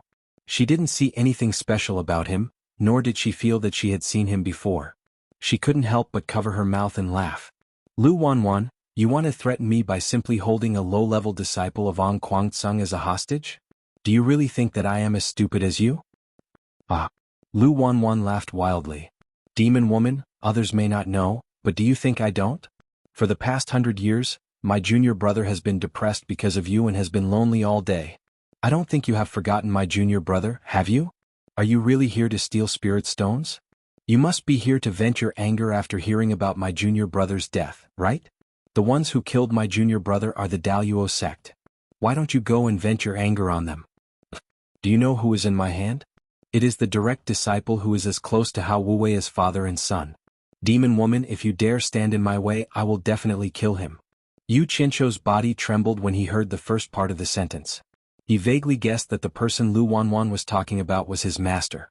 However, when he heard that the person was called Hao Wuwei, he immediately understood that Lu Wanwan was probably trying to pass off a fish's eye as a pearl and find an opportunity to escape. But this was also good. If that big sister was really his master's lover, he really wouldn't dare to have any improper thoughts. The 100-charm demon lady stared at Yu Qianshou with a glint in her eyes. Her expression turned solemn and she said sternly, "So what if he is Hao Wuwei's disciple? The disciple of such a heartless person is definitely not a good person. Even if you don't kill him, I will kill him as soon as possible." As soon as she finished speaking, she turned into a red shadow and pounced forward like a ghost. *CK. No matter how beautiful a girl is, her life is more important. Yu Qianshou was startled. Just as he was about to hide in the golden bead, his neck suddenly tightened, and his mind temporarily blanked out. He vaguely felt that he was thrown away by Lu Wanwan. As soon as he regained consciousness, he felt a soft fragrance wrap around him. When he opened his eyes again, he was already lightly landing on the ground. Above him, a group of people chased after Lu Wanwan. Strange? I'm actually fine? Yu Qianshou couldn't believe it, but both sides wanted his life. He looked around and saw that there was no one around, the pungent smell of blood, and the ground was littered with broken corpses. Obviously, most of them were Ong Kwangsung's people. He could also vaguely see that a few of the corpses belonged to Ong Kwangsung's elders. He didn't dare to have any improper thoughts anymore. With a thought, he disappeared from where he stood. Chapter 27. Stop. The 100 Charms beauty waved her hand and shouted after Zhang Xian. A group of people stopped in the air. One of her subordinates asked, "Palace Master, why did you stop? Lu Wanwan can't escape. Leave him alive to inform Ong Kwangsung. More than 10 original Soul Stage elders died and so many spirit stones were lost. I believe Ong Kwangsung will feel the pinch." The Allure Beauty smiled. The man frowned and said, "Palace Master, don't you want to kill him? I'm afraid it will bring trouble to the Demon Illusion Palace." "Do you think Ong Kwangsung won't know it was us who killed Lu Wanwan?" The 100-charm demon lady said coldly, "I want the Blue Light sect to know that it was done by my Demon Illusion Palace. I don't think they have the guts to come to my Phantomine Mountain. A bunch of cowards." A trace of hatred flashed through her eyes as she looked at the direction Lu Wanwan escaped in. "Go back and transport the spirit stones back to the palace," she shouted, and everyone flew back to the spirit stone mine. In the sky above the spirit stone mine, the Allure Beauty looked around in confusion. She had planted a soul sense on the young man, but why couldn't she sense it? She could clearly feel that the divine sense she planted had been easily dispelled by someone. She was at the early stage of passing tribulation. How could someone who was not at the middle stage of passing tribulation easily dispel the divine sense she planted? Moreover, it had happened in an instant. This meant that the person who had dispelled the divine sense was most likely at the late stage of passing tribulation. Otherwise, it would have been impossible to dispel it in such a short time. "Palace Master, come down and take a look. Something strange has happened," the subordinate who was transporting the dragon body reported. The pretty figure in the air suddenly flashed and entered the warehouse. Looking at the empty warehouse, the Allure Beauty's face was no longer seductive. She frowned and her face was full of solemnity. The whole warehouse of spirit stones was gone. How was this possible? He clearly saw that the Blue Light sect had brought the spirit stones in before he made his move.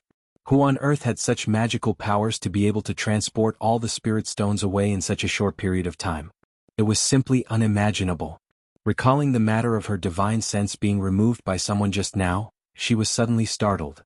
Her figure flashed into the air and she shouted, "Everyone return to the Demon Illusion Palace immediately. We can't stay here for long." The group of subordinates could hear the urgency in the palace master's voice.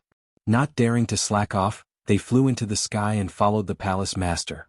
As soon as Yu Qianshou entered the Golden Pearl, he saw the conspicuous mountain, and shouted, "I'm rich.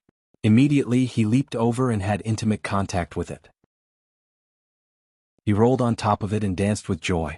He patted the bag full of spirit stones and laughed heartily. After a long time, he stood up and looked at the majestic figure before him with a satisfied expression. Just as he was shaking his head, he saw Shi Xiaotian pacing back and forth at the side. He was slightly taken aback, and only then did he remember that he had brought Shi Xiaotian in as well. Logically speaking, he did not want Shi Xiaotian to know about Jin Zhu, but in the heat of the moment he did not care so much. So be it. After observing him for this period of time, this kid should be a trustworthy person. Suddenly he realized that something was wrong. Shi Xiaotian seemed to have been walking in circles within a radius of tens of meters. Could it be that this kid had nothing better to do and was taking a walk? Unlikely. He could not help but shout, "Xiaotian, what are you doing?" No response. He shouted a few more times but there was still no response. It seemed that he could not even see that he was standing in front of him. Yu Qianshou felt strange and walked over to see what he was doing. But as soon as he walked within tens of meters of Shi Xiaotian, there was a force that repelled him. The harder he tried, the stronger the force became. Yu Qianshou understood that there was no one else here except for Sister Bai. She must have done something. He immediately passed through the forest and came to the bamboo house. In the bamboo pavilion the music was still playing and the beauty was sitting. He laughed and applauded. The beauty really plays the zither well and sings a good song. The white fox did not even bat an eyelid and ignored him. Yu Qianshou sat in front of her and said with an awkward smile, "Good sister, release the people outside. He's my friend." The music suddenly stopped, and the white fox glanced at him coldly. A certain someone jumped in fright. He had never seen such a sharp look from her. The former said coldly, "It's because I know you sent him in, or else I would have dug out his shifty eyes long ago. He's not welcome here. I'll let him out when you decide to send him out." Ah! Yu Qianshou was stunned. He thought to himself, how did Shi Xiaotian's eyes offend you? Looking at the peerless beauty in front of him, he immediately reacted and shook his head with a bitter smile. "With your beauty, which man wouldn't take a second look at you? Forget it, I won't say any more. Xiaotian, you're out of luck. Turn around," the white fox said with a slightly surprised look. "What?" Yu Qianshou was stunned. The white fox glared at him and scolded, "I told you to turn around. Didn't you hear me?" "No way, sister. You won't even let me look." The other party's pretty face turned cold. Yu Qianshou did not dare to speak any more and obediently turned around. Two slender fingers reached out and touched Yu Qianshou's back. Before he could react, he heard the white fox say, "It's done." He turned around and saw a transparent flame on top of her slender fingers. "What is this? It's on my body?" Yu Qianshou asked suspiciously. The white fox frowned and said, "Someone planted a strand of divine sense on your body. If it wasn't discovered in time, the person would have immediately discovered your whereabouts the moment you appeared outside. Judging from this divine sense, the person is a woman. I'm afraid her cultivation level has already reached the early stage of the tribulation passing stage." Could it be her? Yu Qianshou let out a strange cry. He had already suspected the temptress of 100 charms, but he was not sure why she had done this. Could it be that she had discovered that he had stolen the spirit stones? The white fox did not say anything else.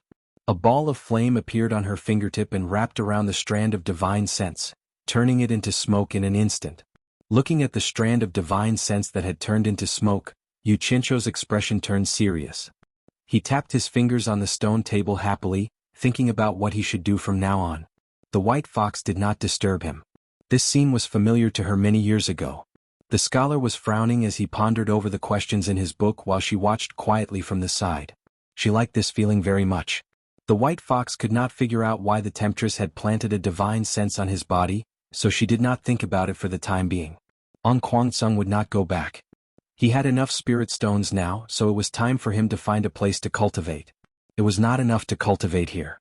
The temptress would definitely leave, and An Kuang-tsung would have to return to the spirit stone mine sooner or later. He should take advantage of the fact that neither of them were around to leave as soon as possible.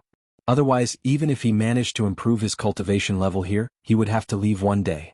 He could not hide here for the rest of his life. With his cultivation level, it was easy to hide in the Golden Pearl and not be caught, but it would be difficult to run out of the spirit stone mine. He did not know if there was still anyone in the spirit stone mine. No way. He had to go out and take a look now. If he could not do it, he would immediately come back to hide. He did as he said. With a move of his divine sense, the scenery changed and he appeared in the spirit stone mine. It was quiet all around. The smell of blood had not dissipated, and no one cared about the disgusting severed limbs. No one. This was a good opportunity to escape. Yuchensho was overjoyed. He raised his mysterious heaven skill to the limit and immediately ran in the opposite direction of where Ong Kwang-tsung came from. His cultivation level was still far from flying on a sword, but his running and jumping speed was not something an ordinary person could compare with. He escaped like a wisp of smoke in the desolate mountains. I am willing to accept the punishment. Lu Changqing, who also looked like an old man, had lost all of the dignity of a sect master. The old man glanced at the kneeling disciple and looked at the two old men on the left and right. He said in a deep voice, "Junior brothers, it seems that I, Ong Kwang-tsung, have been quiet for too long. Some time ago the Deluo sect killed my disciples and stole my spirit herbs. Now the Demon Illusion Palace has come to kill and rob. I wonder who will come to visit next time. I just broke through to the middle stage of tribulation passing a few days ago. It's time for me to play a role. What do you think, junior brothers?" One of the old men said coldly, "If I remember correctly, Ong Kwang-tsung should be one of the top 10 cultivation sects of the Wuxia Empire." The other old man smiled faintly. "It seems that the cultivation world is too quiet now." Chapter 28. After 2 sunsets and sunrise, he could vaguely see the village with smoke rising from the chimneys. Believing that Ong Kwang-tsung would not find him, Yuchensho, who was panting, stopped and returned to the Golden Pearl. The big pile of spirit stones was still there. Looking at Shi Shaotian again, he was sitting there dejectedly, as if he had no hope of getting out. Yuchensho looked at him and shook his head. He passed through the forest and walked into the bamboo pavilion. He smiled bitterly at the beauty in the pavilion. "Sister, let him out. I'll bring him out." The white fox stopped playing the zither and glared at him. Without saying a word, she slowly stood up and walked out of the bamboo pavilion. Her white clothes fluttered as she walked out of the forest. Seeing the scattered spirit stones in the forest, she couldn't help but frown. Yuchensho followed closely behind. The graceful figure in front of him was still as beautiful as ever, but the feeling that could entice him in the past was no longer there. For some reason he no longer had any desire to get intimate with the white fox. Perhaps it was because he was used to calling her big sister and subconsciously he really did treat her as his big sister. The two of them stood in front of Shi Shaotian and watched him mumble to himself. He turned a deaf ear to the two people standing in front of him. The sky was so close but they couldn't see anything. The strange thing was Yuchensho looked around and didn't see any formation. How could it trap Shaotian? He looked at the white fox beside him and sighed, "Drawing a prison? Sister, you're really good, teach me when you can." "I can't use it before I reach the foundation building stage," the white fox said softly. Her slender fingers formed a seal, and dozens of white lights shot out from all directions around Shi Shaotian. Yuchensho looked carefully. The things that were shot out were actually spirit stones. The sister beside him waved her arm, and dozens of spirit stones fell onto the pile of cloth bags. So they were using local materials. Just like that, they trapped Shi Shaotian for 2 days. Yuchensho was speechless. "In the future, don't bring irrelevant people in to disturb my peace, do you hear?" White Fox scolded. Her words really sounded like an elder sister lecturing her younger brother. Yuchensho smiled sheepishly and said, "Elder sister is right." The white fox snorted coldly and disappeared without a trace. Yuchensho knew that she was playing her lousy zither again. He thought to himself that she was not tired of playing it over and over again. He wondered if it was time to find a boyfriend for her. But then he smiled. Probably not, this cheap sister was completely infatuated with love. "Boss, where are you? Come and save me. Don't tell me you're really going to abandon little Tian?" Shi Shaotian, who was sitting on the ground, kept muttering to himself. When Yuchensho heard what he was saying, he couldn't help but laugh.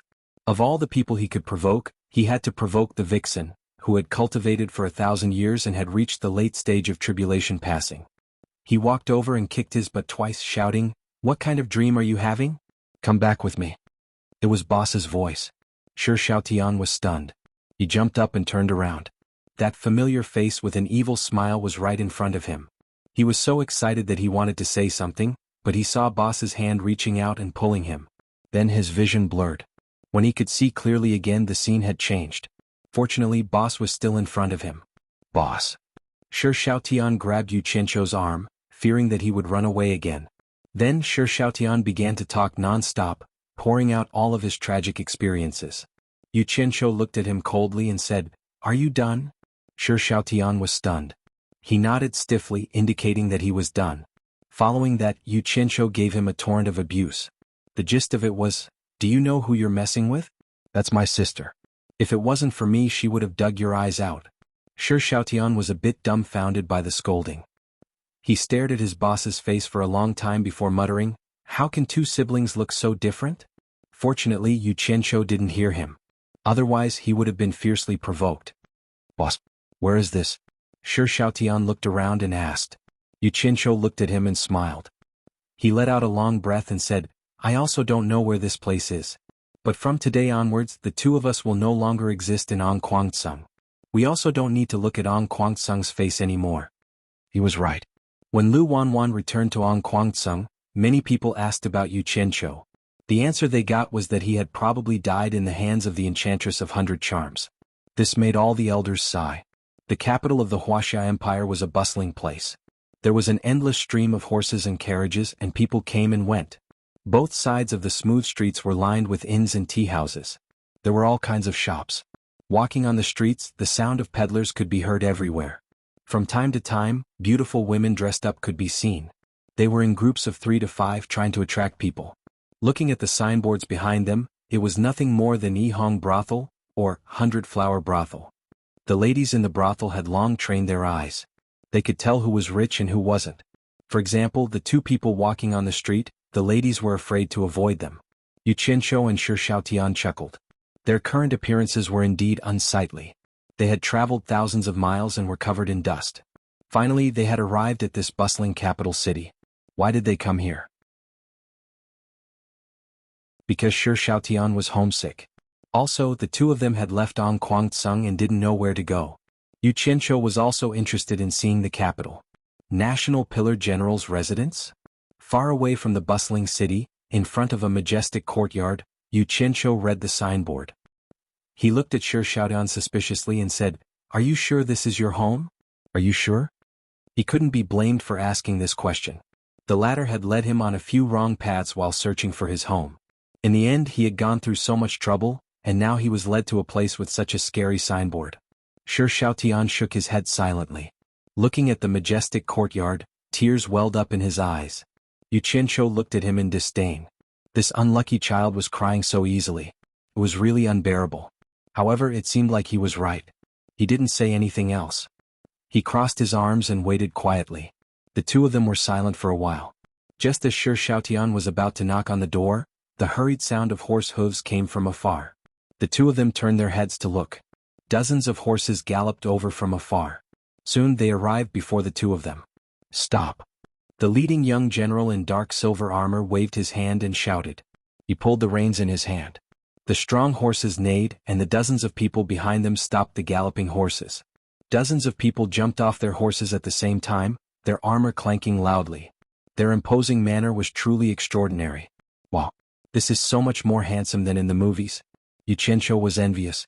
The door of the National Pillar General's residence opened slowly with a dull sound.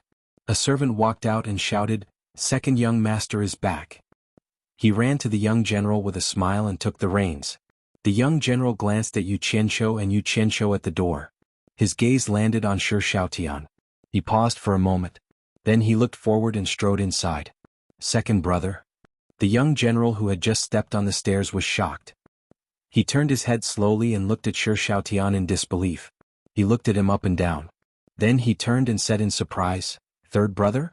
Is that you, third brother?" "Second brother. It's me. I'm Xiaotian." Shi Xiaotian stumbled over. "Third brother, it's really you?" the young general exclaimed. The two brothers ran over and hugged each other. The servant holding the horse paused for a moment, then immediately handed the reins in his hand to a soldier beside him, and hurriedly ran into the mansion. After a few words, the young general suddenly pushed Shi Xiaotian's shoulder away. He looked at his younger brother and said, "Third brother, didn't you get taken away by the immortals to cultivate? How did you end up like this? And this is..." The last sentence was directed at Yu Qianzhou. The latter nodded and smiled at him. Shi Xiaotian was speechless. with tears on his face. He shook his head and choked. "Are father and mother healthy?" "Ah." The young general laughed and patted his brother's shoulder. "Come, let's talk inside." Then he waved at Yu Qianqiu and said, "This brother must be a friend of my third brother. Please come in and have a seat." Yu Qianqiu cupped his hands in thanks and followed the two brothers into the residence. The moment they entered, they could feel the oppressive aura of nobility. They were surrounded by pavilions and flowers. Servants shuttled back and forth, showing the extraordinary status of this family. Before the three of them reached the richly ornamented main hall, a group of people with a beautiful woman in their arms hurried towards them. They saw her calling from afar, "Sana." On the other side, Shi Xiaotian struggled free from his brother's arms and ran over, shouting, "Mother!"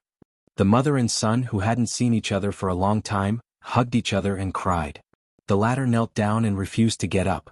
Yu Qianqiu couldn't bear to watch the crying scene, so he closed his eyes to rest.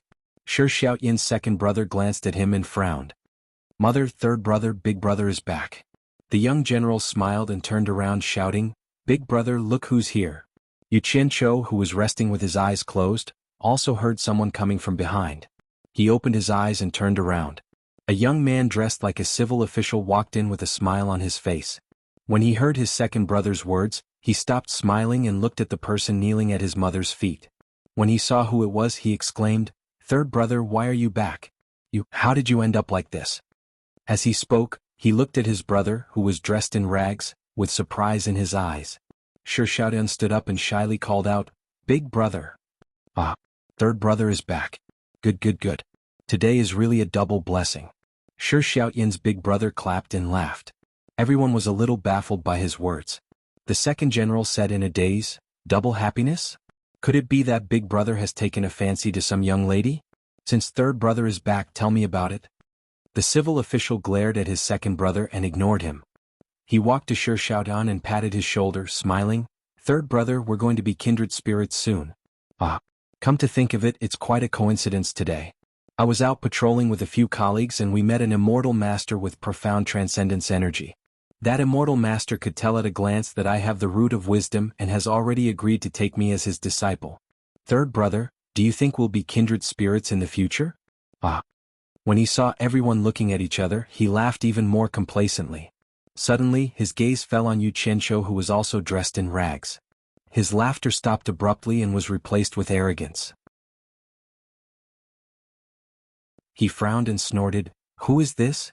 Since when did the pillar of the State General's mansion become a place where people can come and go as they please?"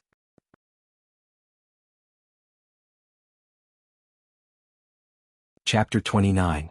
Are you referring to me when you say someone who can come and go as he pleases? Yu Qianqiu narrowed his eyes as he stared at him. A hint of fierceness flashed through his eyes, and a hint of coldness floated through his indifferent words. In his previous life, although he was part of the underworld, he was also an overlord of an underground kingdom. The aura that he exuded unconsciously made him look down on everyone else. Although the people present were also people who had been above others for a long time, they relied on their illustrious family backgrounds. Facing Yu Qianqiu's aura that had been tempered through killing and decisiveness, they immediately paled in comparison. The second son of the junior general was slightly surprised. He was also a man who had fought on the battlefield. He wondered what kind of person his third son's friend was. Judging from his aura, it was impossible for an ordinary person to fake it. There seemed to be a faint scent of blood in his aura. It was impossible to have such an aura without dozens of lives on his hands and a long period of experience as a decisive person. This aura seemed to be frequently seen on his father, the pillar of the nation. The others also felt that familiar aura and were momentarily speechless. The second son of the civil official, who had been arrogant just a moment ago, was stunned by Yu Qianqiu's words. The beautiful woman with tears on her face also stopped crying and looked at him in surprise. It was also Shi Xiaotian's first time seeing Yu Qianqiu like this. It seemed that his big brother had really angered him. He shook his head slightly and walked to his big brother's side with a smile. He turned to everyone and said, "Mother, big brother, second brother, this is my martial uncle and also my savior. If it wasn't for martial uncle, I'm afraid that little Tian would never be able to see mother and my two brothers again." The reason why he introduced his big brother to his family as his martial uncle was obvious. He was naturally afraid that his family would look down on his big brother and cause trouble. He then introduced his three relatives to Yu Qianqiu. This person was actually little Tian's martial uncle. Wasn't that also an immortal? The few of them were surprised by how young Yu Qianqiu was. At the same time, they felt uneasy and thought that they had neglected him just now. One had to know that in the Wuxia dynasty, even the current emperor would treat cultivators with great courtesy. However, they had just cast them aside, and the head of the civil officials had even spoken rudely. The second general immediately bowed and said, "Junior Shi Tian greets Senior Immortal." Yu Qianqiu nodded indifferently. The civil official leader was a little fearful as he bowed and said, "Junior Shi Tian greets Immortal Elder. I didn't know Immortal Elder's identity just now and have offended you. I hope Immortal Elder will forgive me." Yu Qianqiu glanced at him coldly, showing no intention of forgiving him at all. The former's face immediately turned pale. Seeing her eldest son's embarrassment, the beautiful woman also saluted and said, "This Mistress Li Hongyang greets Immortal Master. My husband is away on an expedition, and my eldest son lacks discipline. I hope Immortal Master will forgive us if we have offended you." Yu Qianqiu really didn't plan to let go of the Shi clan's eldest son. He had suffered so many sarcastic remarks in Anquangsung, but he had no choice but to lower his head. He didn't think that a mere mortal would dare to speak rudely to him. This immediately ignited the suppressed anger in his heart. But this woman's words had a hidden meaning. "My husband isn't here as an immortal, you wouldn't bully my son." Moreover, Shi Xiaotian was looking at him with a pleading expression, so he could only suppress the anger in his heart. "Madam, there's no need to be so courteous." His words meant that he would no longer pursue the matter of the eldest son. Li Hongyang and her 3 sons hurriedly thanked him and ordered the servants to prepare food and wine to properly entertain the immortal.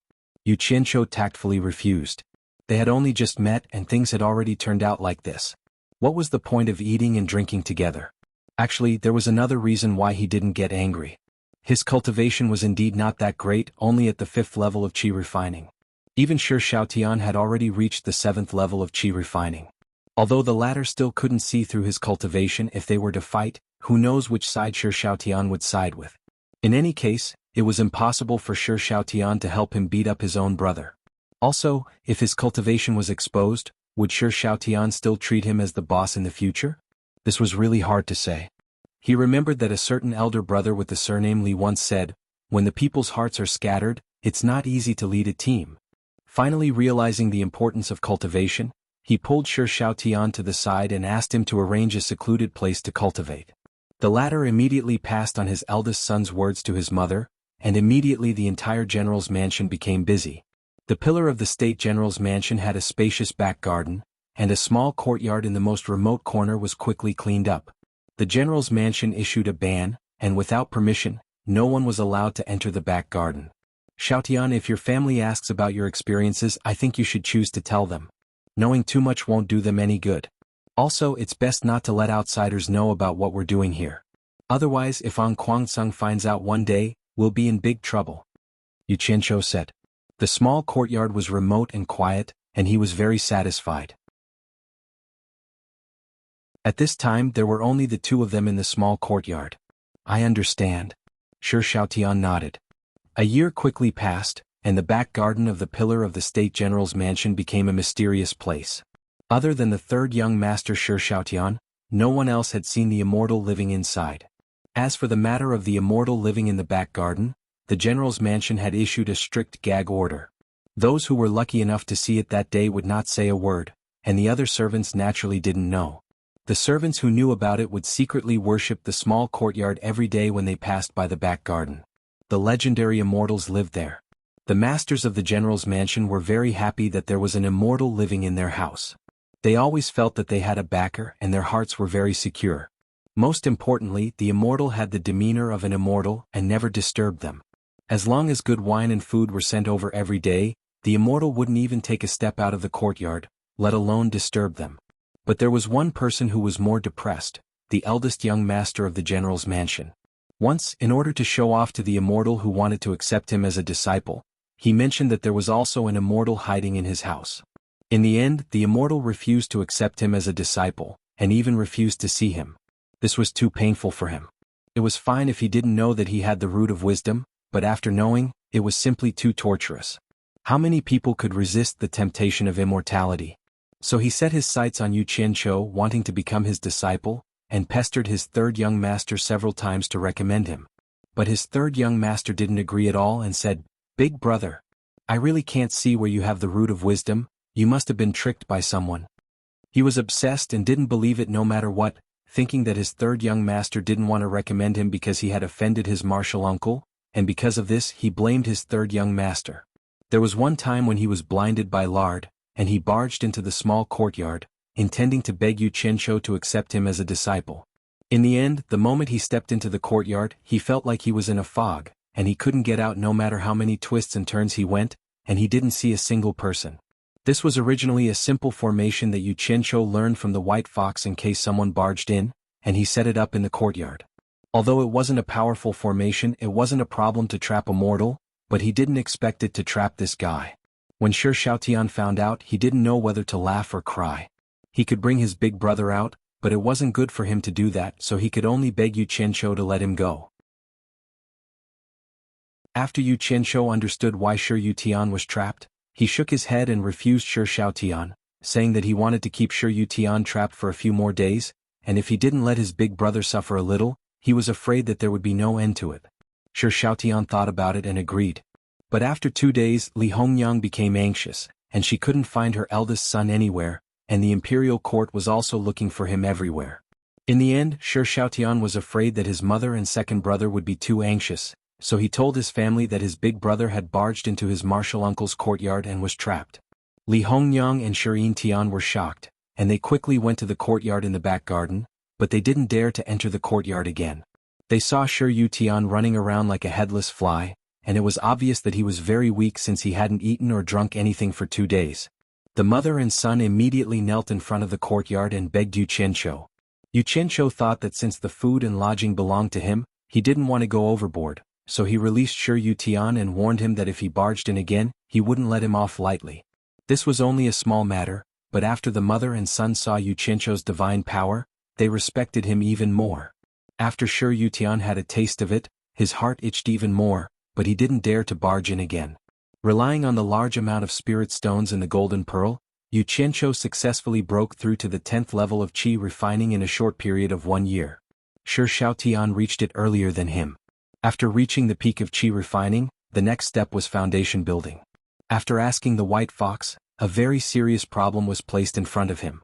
Foundation building, core bearing, nascent soul, and tribulation passing were the 4 thresholds that cultivators couldn't cross. These 4 thresholds couldn't be crossed without the help of external forces, and the so-called external forces referred to the miraculous pills that could cleanse one's meridians. Why must one cleanse one's meridians? A cultivator's body was like a vessel. If the vessel wasn't strong enough, it wouldn't be able to bear a stronger cultivation. If one forcefully broke through, there would only be one result, and that was death by the explosion of the body. Yu Qianshou asked the white fox, "You were trapped in the cave for so many years and didn't take any miraculous pills, so how did you break through from the nascent soul stage to the tribulation passing stage? Now that I know this is the magical effect of the golden pearl, does that mean I can also use it to advance?" The white fox told him again, "This is not the same thing. The cultivation world was divided into 3 paths: human, demon, and ghost. The white fox belonged to the demon path, which was different from the other 2 paths. The demon path's cultivation and body refinement were carried out at the same time. If the body refinement was not successful, cultivation would be difficult. It was the hardest path to cultivate among the 3 paths, but it was also the most powerful among the 3 paths. The ghost path was the easiest path to cultivate. They didn't cultivate spiritual qi but yin qi. As long as there was enough yin qi, they could increase their cultivation without any restrictions. However, due to the restrictions of the laws of heaven and earth, its power was also the weakest among the 3 paths. Although the human path was divided into the righteous path and the demon path, this was just a division between people. In fact, it was just a difference in the cultivation method. In the end, there was only one path. The human path was intelligent, and the 3 paths were respected. For the demon path, if they wanted to ascend to the immortal realm, they wouldn't have a chance if they didn't cultivate into a human form. Perhaps there was a gain and a loss. The laws of heaven and earth gave the human path the best, but gave it the weakest body. Therefore, the human path could think of many ways to increase their cultivation, but the body was the biggest restriction.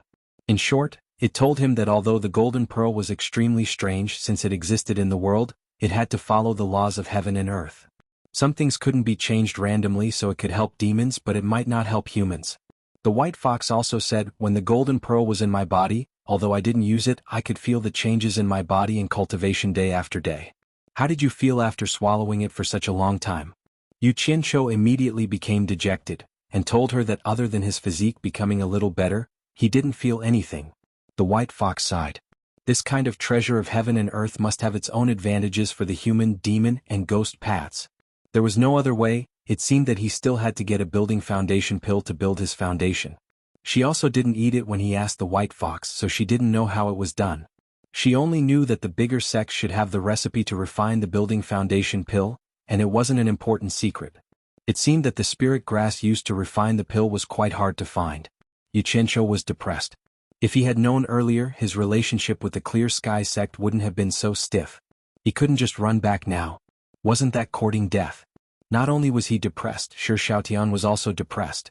Only now did he find out that this martial uncle of his actually hadn't passed the building foundation stage, causing him to hold onto a pile of spirit stones and cultivate with all his might.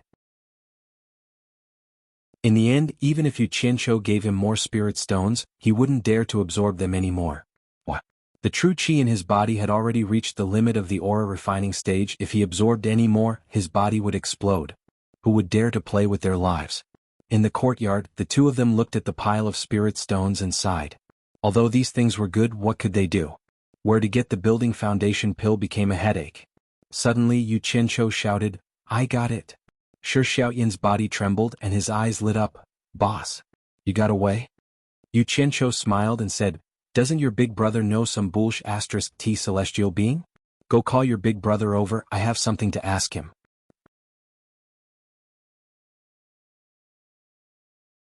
Chapter 30. That's right. Shi Xiaotian slapped his forehead and ran out without saying anything else. After searching the residence, the servants said that the eldest young master had gone on an errand. He didn't want to wait any longer. He immediately ordered someone to prepare a horse and ran to the yamen where his eldest brother worked. He anxiously found his eldest brother. When the latter heard that it was Yu Qianqiu who was looking for him, he ran out without even asking for leave. As for the sedan chair that he used to work in, he didn't want to sit in it anymore. He untied the horse at the entrance of the yamen and disregarded the civil official's politeness. He got on the horse and galloped home. The way he got on the horse was very smooth. He was indeed the son of the pillar of the state general. He had a good upbringing. "Eldest brother, wait. That's my horse." Shi Xiaotian shouted at the entrance of the yamen. However, his eldest brother wouldn't hear him. Even if he did, he probably wouldn't come back. He had no choice but to let his eldest brother's sedan chair bearer carry him back. The servant of the general's residence was stunned when he saw Shi Xiaotian returning on a horse. He smiled and said, "The eldest young master is back." Shi Xiaotian jumped off the horse and threw the reins away. He didn't have the time to care about him. He ran to the backyard and was about to enter when he seemed to think of something. He held onto the wall and shouted excitedly, "Celestial Master, Shi Xiaotian is here." He was afraid that no one inside could hear him, so he shouted twice. Didn't he say he went on an errand? Why was he here so soon? Yu Qianqiu was slightly stunned. He then said politely, "Yu Tian is here. Come in." He sounded like a senior talking to a junior. Sure, Yu Tian didn't care about this. He accepted the order and walked in as if it was a matter of course. With the permission of the Celestial Master, he didn't encounter the same situation as last time. His anxiety turned into joy. On the steps under the eaves, the Celestial Master was looking at him with a smile. Shi Xiaotian was so excited that he couldn't speak. He knelt down and kowtowed continuously. "What are you doing? I just want to ask you a question. Why are you so excited? I'm not even as old as you. Won't this shorten my life?" Yu Qianqiu was a little dumbfounded. He didn't know that Shi Xiaotian would come before his younger brother could explain himself. He hurriedly walked down the steps and helped Shi Xiaotian up. He was so excited that his body trembled a little. "Did your brother tell you everything? There is something I need your help with," Yu Qianqiu said with a smile. Shi Xiaotian nodded and shook his head. Yu Qianqiu frowned, not knowing what he meant. He hurriedly replied, "Immortal Master, if there's anything you need, just tell me. As long as it's something I can help with, let alone one, even if it's 100 or 1,000, it's not a problem." "That's good." Yu Qianqiu nodded in satisfaction and said with a smile, Last time, I heard that you wanted to become the disciple of an immortal. Where does that immortal live? Can you take me to meet him? Shi Yutian hurriedly knelt down again and said, Please don't misunderstand, immortal master. I won't look for him again. I will follow you wholeheartedly from now on. With that, he kowtowed again. This unlucky child. His imagination was really strong. As expected of someone trained in officialdom. He didn't answer the question and always liked to kowtow. Yu Qianzhou was a little annoyed and shouted, All right. Stand up. Shi Yutian was so scared that he stood up obediently and looked at him in fear. Yu Qianzhou said in a deep voice, I don't have any other meaning. I just want you to take me to him. I have something to do. Do you understand? He understood. So that was what it was about. He squeezed out a smile and said, That immortal is in the Spirit Stone Temple 30 miles outside the city. He's called the Spirit Stone Immortal. I'll take you there now. Damn it. This guy was a donkey. He couldn't be polite. Yu Qianzhou grunted and thought to himself, Spirit Stone Immortal? He must have a lot of spirit stones. I don't know if he has as many as I do. The two of them walked to the entrance of the general's mansion. Shi Yutian had just ordered the servants to prepare a horse when Shi Shaotian arrived in a swaying sedan chair. He rolled his eyes at his big brother and asked for another horse. The three of them got on the horse. Shi Yutian led the way and ran out of the city. Out of the city, the three of them headed north. After running on the official road for a while, Shi Yutian led the two of them along a small path. Not long after, a dilapidated Taoist temple appeared on a small hill in front of them. When they reached the foot of the hill, Shi Yutian suddenly stopped his horse and pointed up. He said nervously, The immortal lives there. He's the master of the Taoist temple. He has a rule that people who go up the mountain are not allowed to ride on a sedan chair or on a horse. Otherwise he won't meet them. The two of them looked at the small hill that was only a foot tall. They didn't expect there to be such a rule. They looked at each other. In the end it was Yu Qianzhou who said with a smile, That's pretty awesome. It seems like he's really capable. Forget it, let's follow the host. Let's go up. The three of them got down and tied their horses to a tree. They walked to the front of the Taoist temple. The door was closed. Yu Qianzhou gave Shi Yutian a look, asking him to knock on the door. The latter nodded and smiled bitterly. He walked to the door and knocked on the door. After a while they heard footsteps from inside. The door creaked open and a Taoist child's head popped out. Shi Yutian said with a smile, Little master, could you please inform the master that... Before he could finish, the Taoist child said angrily, Why is it you again? My master said that he would never see you again. With that, the door was closed again. Shi Yutian was given the cold shoulder. He turned around and smiled at the two of them. Yu Qianzhou was stunned. I'll do it. Shi Shaotian knew about his brother and the Taoist temple. He knew that he had annoyed the person inside, so he went to knock on the door. After knocking a few times, the Taoist child inside shouted, My master said that he won't be seeing any guests today. Shi Shaotian turned around and spread his palms innocently, indicating that there was nothing he could do. He then pointed to the wall. It seemed like he was asking if they should climb over the wall. Do I look like someone who would do that kind of sneaky thing? Yu Qianzhou sneered. He squinted his eyes and looked around. The Taoist temple was not big. It occupied a small hill. There was nothing special about the surroundings. He did not expect such a powerful cultivator to live here. Let me try. Yu Qianzhou glanced at the word Spirit Stone Temple on the Taoist temple. He walked to a millstone-sized blue stone opposite the door with his hands behind his back. The two brothers looked at each other, not knowing how he was going to knock. Damn it. I'm giving you face but you don't want it. Yu Qianzhou cursed under his breath. He stretched out his hand and lifted the 100-pound blue stone. Before the two brothers could react, they heard him shout, Get out here. The blue stone in his hand flew into the wall. Bang. A loud sound came from the courtyard. Dust flew everywhere. Even standing outside they could feel the ground shaking. The two brothers were dumbfounded.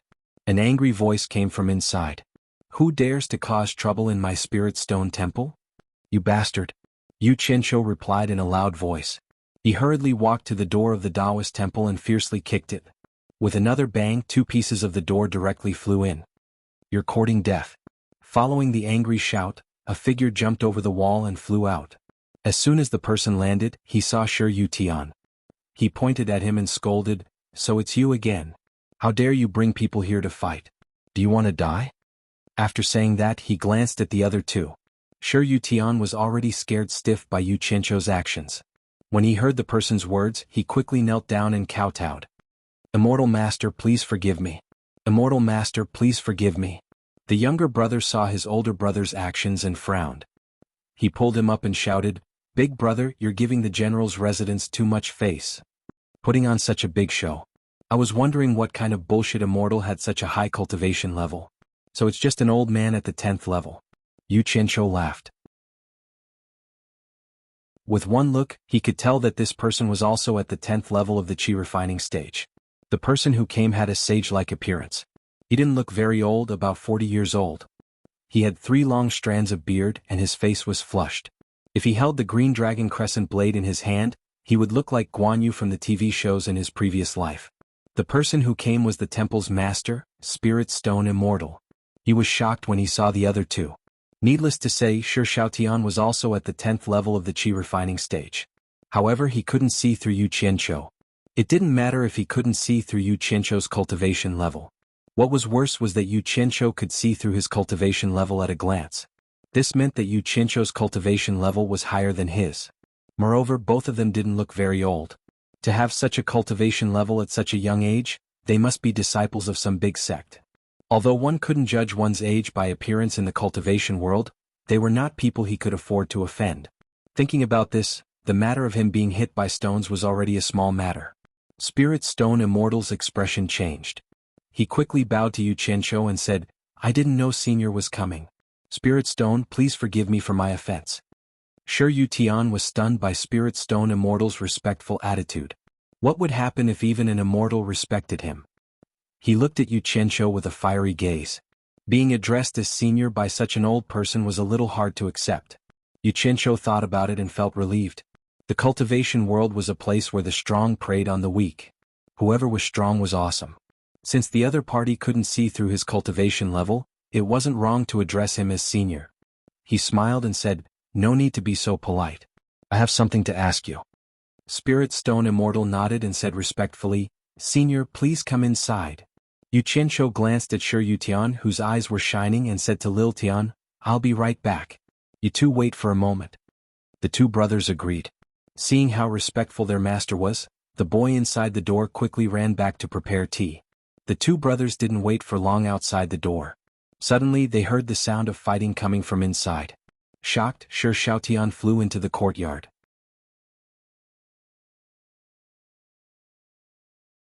Chapter 31. Just as Shi Shaotian landed in the courtyard, a figure flew out of the Taoist temple's main hall and landed in front of him. When he saw who it was, he was shocked. It was none other than Yu Qianqiu. Shi Shaotian quickly helped him up. Then, Spirit Stone Immortal jumped out of the main hall's entrance. He pointed his sword at Yu Qianqiu and scolded, I was wondering which expert came to cause trouble. So it's also a level 10 qi refinement cultivator. How dare you? Shi Yu Tian, who had sneaked in, happened to see this scene. The thought that his master couldn't beat Spirit Stone Immortal appeared in his mind. Yu Qianqiu looked at his tattered robe and wiped the moisture from the corner of his mouth. The back of his finger was smeared with blood. He narrowed his eyes and sneered. When he and Spirit Stone entered, they were polite and asked some questions, and Spirit Stone Immortal answered them sincerely. It turned out that Spirit Stone Immortal had agreed to take Shi Yu Tian as his disciple, but it wasn't because he had a cultivation bone. In fact, Shi Yu Tian didn't have a spirit root. Spirit Stone Immortal only took a fancy to his identity and wanted to use him to do things in the secular world. Later, when he heard that there was an immortal hiding in his house, Spirit Stone Immortal immediately gave up on the idea. He was afraid of getting into trouble. Unexpectedly, this Spirit Stone had an extraordinary background. He was born in the Wuxia Empire's #1 cultivation sect, the Supporting Immortal Island, and his grandfather was an elder of the Supporting Immortal Island. After his grandfather passed away, Supporting Immortal Island declined in his father's generation. Supporting Immortal Island was different from other sections. It had a strange rule. If a disciple failed 3 times in a row, they would be chased out of the sect to make a living on their own. Spirit Stone Immortal Island was chased out of Supporting Immortal Island and ended up here. Perhaps he was afraid that Yu Qianqiu would look down on him. He told Yu Qianqiu a secret. Although he wasn't doing well now, it was still possible for him to return to Supporting Immortal Island. Because his grandfather was an elder, he had an Supporting Immortal medallion. This was something only elders and above had. Anyone with a spirit root could use the token to join the supporting immortal island. However, the token could only be used once before it was taken away. Thus, he wanted to see if there was a chance for him to reach the Foundation establishment stage outside before going back. Otherwise, if he ran back rashly and failed to reach the Foundation establishment stage next time, he would be chased out again. Then he would not have a chance to go back anymore. Yu Qianshou had just escaped from Ang Kuangtsung. He had no place to get Foundation Building Dawn, so he came here to inquire about Foundation Building Dawn. Now that he heard that this guy actually had Foundation Building Dawn, how could he not be happy? He then asked Yu Qianshou if anyone could join Fuxian Island with a token. Spirit Stone did not suspect anything as he had already determined that Yu Qianshou was a disciple of some other sect. He confidently told Yu Qianshou that Fuxian Island only recognized the token and not the person. Yu Qianshou was delighted. He asked Spirit Stone if he could give the immortal supporting token to him. When Spirit Stone heard this, he got a huge shock and scolded himself for talking too much. However, he was afraid that Yu Qianshou would snatch it from him, so he tactfully refused. Spirit Stone's guess was right. Yu Qianshou really had the intention to rob him. Seeing that soft talk didn't work, he could only force it from Spirit Stone. However, this immortal supporting token was Spirit Stone's last hope of joining the supporting immortal island. Naturally, he was unwilling to give it to Spirit Stone. One wanted it forcefully while the other didn't. The two of them finally started fighting. Because Spirit Stone couldn't see through Yu Qianshou's cultivation, he was rather afraid at first. He resisted with all his might. After a few moves, he was shocked to discover that Yu Qianshou was only Qi refinement level 10. Spirit Stone's confidence was greatly boosted. Only then did Yu Qianshou realize that although their cultivation levels were similar, Spirit Stone's battle experience in the cultivation world was far from Spirit Stone's. Hence, the scene that Shi Shaotian and his brother saw happened. "Boss, let me do it." Shi Shaotian stared at Spirit Stone. No need, you stand to the side." Yu Qianshou sneered and pushed Shi Shaotian away. In his subconscious, he was still the boss of the underworld. Since he was the boss, if he couldn't win and let his lackeys fight, then he wouldn't be able to survive in the future. Spirit Stone's confidence was greatly boosted. "Young man, I'll give you a chance. Go back and improve your cultivation before coming back." Just as Yu Qianshou was about to scold him back, he suddenly felt his dantian heat up. He secretly circulated his energy to check and saw that the golden pearl in his dantian was emitting a golden glow. His whole body suddenly became warm. The meridians that were broken by the palm strike were actually slowly healing. So the golden pearl had such a magical effect? It was indeed a good item. Yu Qianshou, who had calmed down, stared at the sword in his hand. This was the sword that his master, Hao Sansi, had given to him. This was the first time he used it in a fight. He had clashed a few times just now, but there wasn't even a scratch on it. The quality was indeed good. It just didn't feel as smooth as the machete from his previous life. Damn it. What bullsh *T cultivators. Today he had finally experienced it. If one's cultivation hadn't reached the foundation building stage, fighting was no different from fighting with mortals. They couldn't fly, and it was even more impossible for them to casually swing their swords like the white fox. If they used all their strength, they might be able to use the move, air-splitting palm, but the opponent wouldn't just stand there and let you chop them. I don't believe that I, your father, was considered an expert in one-on-one fights and group fights in my previous life. Today, I won't be able to defeat you. Thinking of this, he pointed the sword in his hand at Spirit Stone and coldly said, "I'll ask you again, are you going to give me the item or not?" Spirit Stone was stunned. He couldn't win, yet he still dared to be stubborn. He couldn't help but laugh evilly. "You really don't know life from death. I gave you a chance, but you don't want it. Then you can stay here and don't leave." After he finished speaking, he fiercely pounced forward and stabbed with his sword. "Meeting on a narrow path, the courageous wins." A phrase flashed in Yu Qianshou's mind. With a sigh, he swung his sword to block the sword that was stabbing at him. Immediately, he held the sword with both hands and used all his strength to wildly hack at it. The long sword whistled through the air as it chopped down. Spirit Stone was slightly startled. He raised his sword to block the attack and dodged to the side. Clang. He suddenly felt his palm go numb from the impact, and his sword almost fell out of his hand. He quickly took a few steps back. However, the other party followed up as if he didn't care about his life. He held the sword with both hands like it was a knife and hacked at Spirit Stone in a frenzy. Yu Qianshou chased after Spirit Stone, who was dodging all over the place. His sword wanted nothing more than to hack him in half. Clang, clang, clang. The long swords clashed non-stop. Shi Xiaotian, who was originally secretly worried for Yu Qianqiu, was dumbfounded. Today he finally understood a principle. So swords could be used like this. Boss's sword dance was astonishing.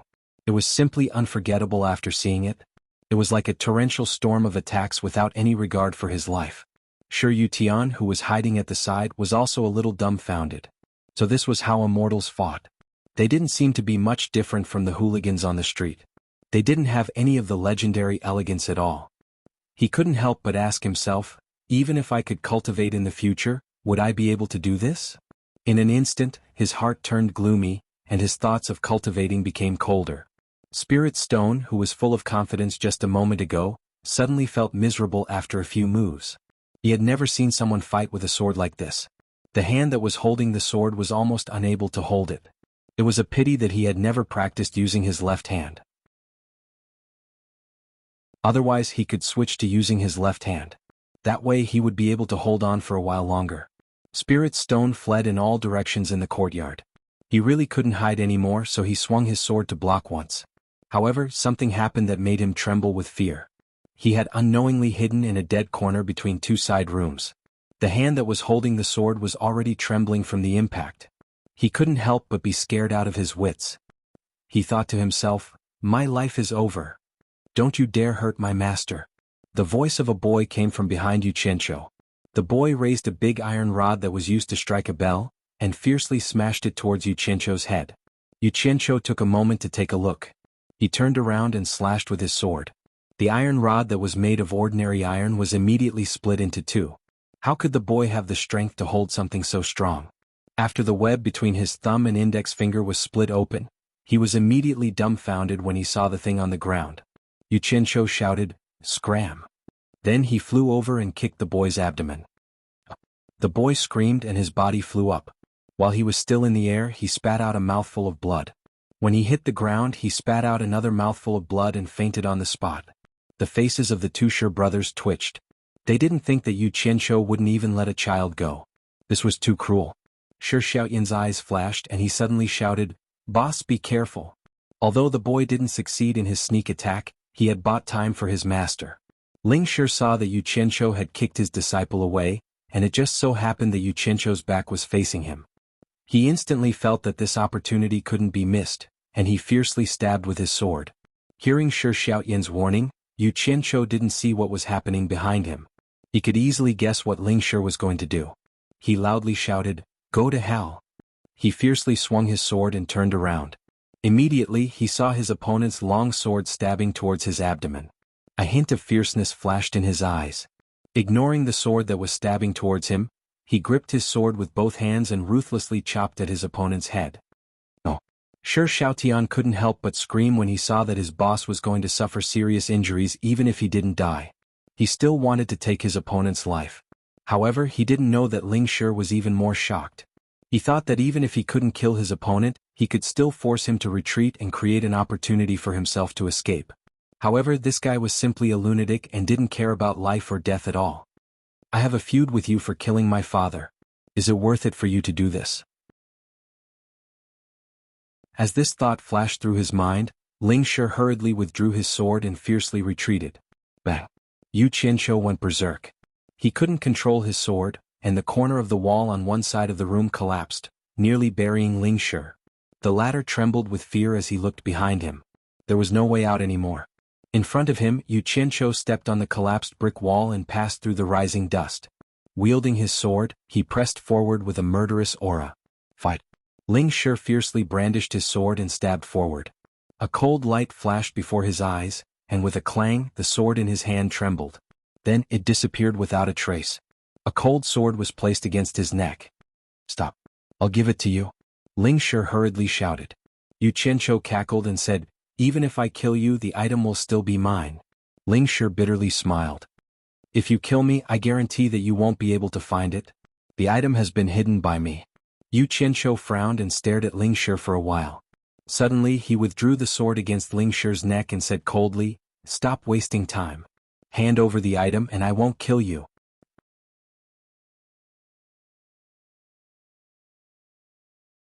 Chapter 32.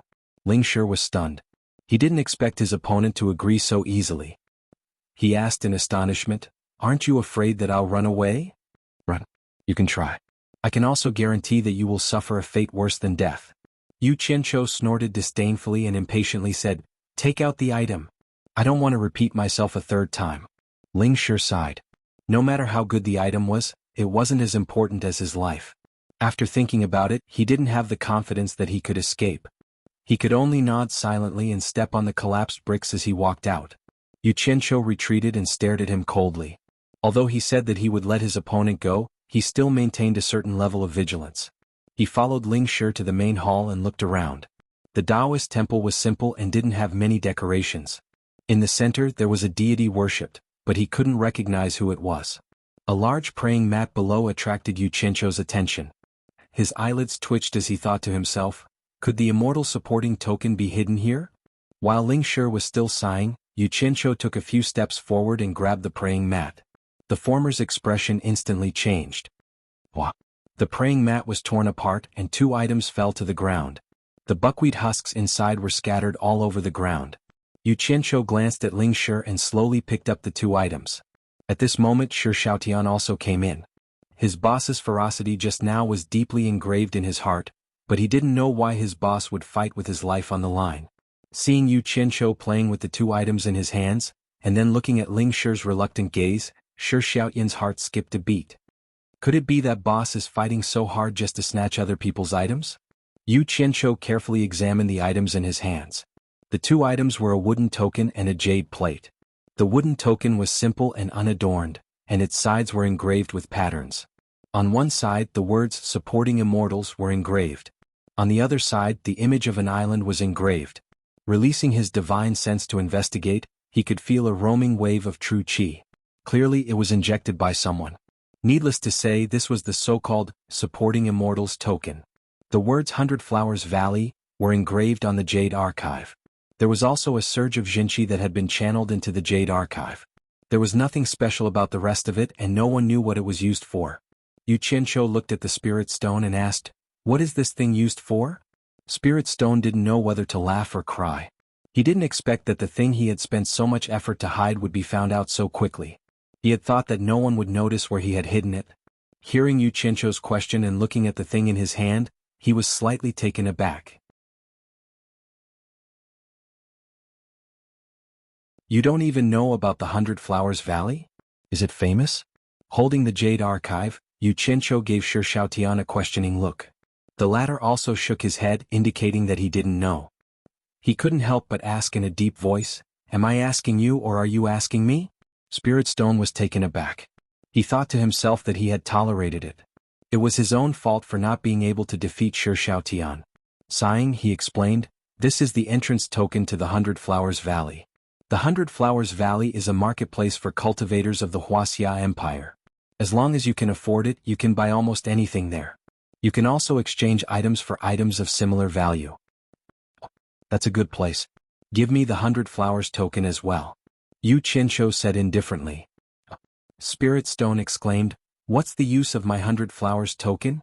This thing is just a proof to avoid being interrogated when entering the 100 Flowers Valley in the future. Any cultivator who enters or exits the 100 Flowers Valley, regardless of their level, can register and claim it. It's useless to take someone else's token." "I see." Yu Qianqiu nodded and asked, "Where are the locations of Fuxian Island and the 100 Flowers Valley?" "You don't even know this?" Spirit Stone looked at him as if he was looking at an idiot. He really wondered if Yu Qianqiu was a cultivator. "What? You have a problem with that? Don't you know what it means to be shameless to ask your subordinates?" Although Yu Qianqiu said so, he was also lamenting in his heart that he was indeed inexperienced. He was a complete rookie in the cultivation world. Rolling his eyes at Spirit Stone, he thought to himself, "This guy is a little useful." Spirit Stone decided not to say it. He thought, "Whatever you say is right, why should I ask for a rebuff?" Yu Qianqiu rubbed his chin and paced around. He thought for a while and said to Shi Xiaotian, "Xiaotian, I'm leaving." "Where are you going?" "The 100 Flowers Valley or Fuxian Island?" "I'm going too," Shi Xiaotian said. Yu Qianqiu smiled and said, "There's only one Fuxian token. You go back first. After I find the Foundation Establishment pill, I'll come find you. Don't worry. I won't forget you." Sure, Xiaotian was silent. After a long time he nodded and said, I understand. I'll wait for you. Boss, be careful. After that, he walked out of the main hall and called his big brother who was hiding at the side. Spirit Stone saw the boy lying on the ground. He went to check but there was no breath. Yu Qianshou kicked him to death. Spirit Stone shook his head and sighed. Is he dead? Yu Qianshou asked indifferently. Spirit Stone nodded his head heavily. It could be seen that he wasn't very sad. To a cultivator, killing a commoner wasn't a big deal. Yu Qianshou weighed the 100 flowers token in his hand and handed it over with a smile. He said, I'll return it to you. Ling Shi stood up, his gaze lingering on the other immortal supporting medallion. He shook his head helplessly and extended his hand to accept the 100-flower medallion. Suddenly his wrist tightened. The hand that was handing over the medallion had already grabbed his wrist. Ling Shi turned pale with fright and shouted angrily, You didn't keep your word. Before he could finish speaking, his vision suddenly blurred and the scene changed. After pulling Spirit Stone into the golden pearl, Yu Qianshou laughed and let go of him. Spirit Stone looked around and shouted, Where is this? Let me out. Yu Qianshou shook his head and said, You should feel honored. This is my territory. Ordinary people don't have the fortune to enter. You untrustworthy and despicable person. You promised that as long as I handed over the Fuxian token, you would let me go. Why did you imprison me? Spirit Stone pointed his finger and cursed. No, you're mistaken. Don't you think that I did what I promised you? Yu Qianshou waved his hand and said with a smile, First, I only said that I wouldn't kill you if you handed over the token. I didn't say that I would let you go. That's why you are still alive and well. Second, you didn't hand over the token. I found it myself. If you think about it carefully, you will know that I wasn't talking nonsense. Just based on this, I won't be breaking my promise if I kill you. Sophistry, I will fight you to the death. Spirit Stone Immortal roared and fiercely pounced over, fiercely hacking his palm towards Yu Qianshou. The latter smiled and disappeared. Spirit Stone missed. A mocking laugh came from behind him. If I want to kill you, it will be as easy as flipping my hand. If you want to kill me, it will be as difficult as ascending to heaven. So, I advise you not to waste your energy. Spirit Stone was so angry that he cried out. He turned and pounced at Yu Qianshou again. However, no matter what he did, Yu Qianshou always disappeared with a smile. This went on for a long time. Suddenly, Spirit Stone seemed to think of something. He looked at Yu Qianshou and shouted, Form displacement transposition? Is this the form displacement transposition that only a cultivator at the end of the crossing tribulation stage can use?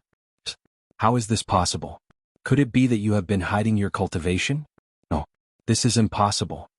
Although Spirit Stone said it was impossible, after he calmed down he felt a little afraid. Regardless of whether this was really form displacement transposition with Xiao Chen's cultivation, killing him would be as easy as flipping his hand. It turned out that Xiao Chen had been playing with him in the Taoist temple. Thinking of this, Spirit Stone's heart turned cold. Finally, he lowered his hands, no longer thinking of fighting with his life on the line. Of course, Yu Qianshou wouldn't tell him that he could go wherever he wanted here. He smiled mysteriously and said, knowing that it's impossible but not doing it. This is what a smart person would do. Spirit Stone Immortal, go over there and see what's over there. After saying that, he pointed at a mountain of cloth bags. Spirit Stone raised his head and looked in the direction he was pointing.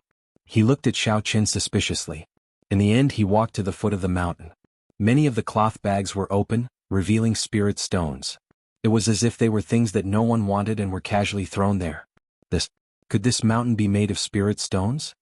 Spirit Stone Immortal was shocked. He had never seen so many spirit stones before.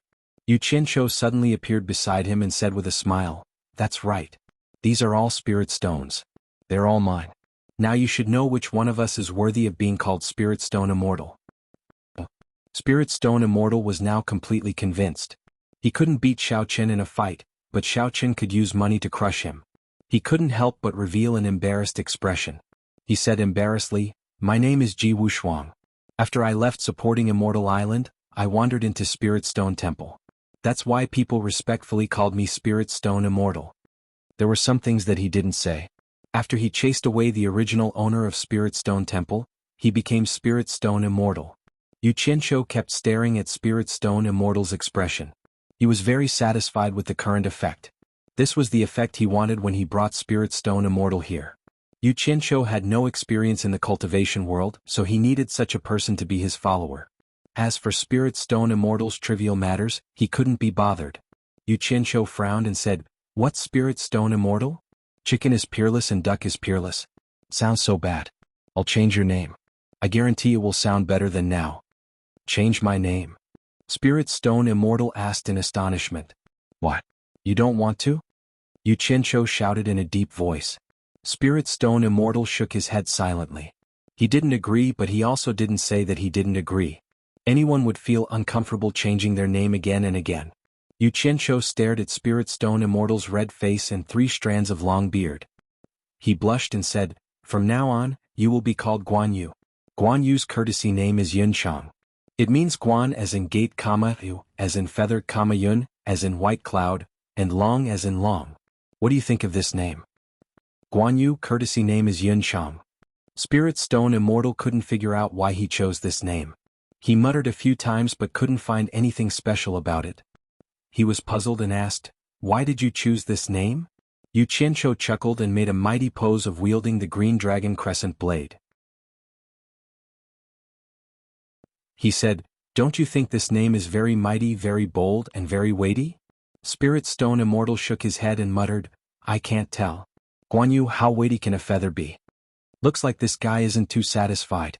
Yu Qianshou rolled his eyes and chuckled. He said, "As long as you promise to use this name in the future, I can also guarantee that you will succeed in building your foundation within 10 years. "Really?" Spirit Stone Immortal's eyes lit up. He said happily, "As long as you can really help me succeed in building my foundation within 10 years, I promise that I will never change my name from now on, Guan Yu. If I can't do it, I will naturally change my name back." "Ah, it's a deal. It's a deal." Both of them laughed loudly. Yu Qianshou happily patted his shoulder and said, "Guan Yu, from now on, you will follow me well.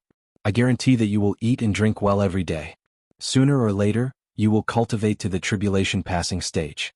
Spirit Stone nodded and smiled. He didn't know why this guy was so happy just because he changed his name. So, sure enough, experts all have some strange hobbies.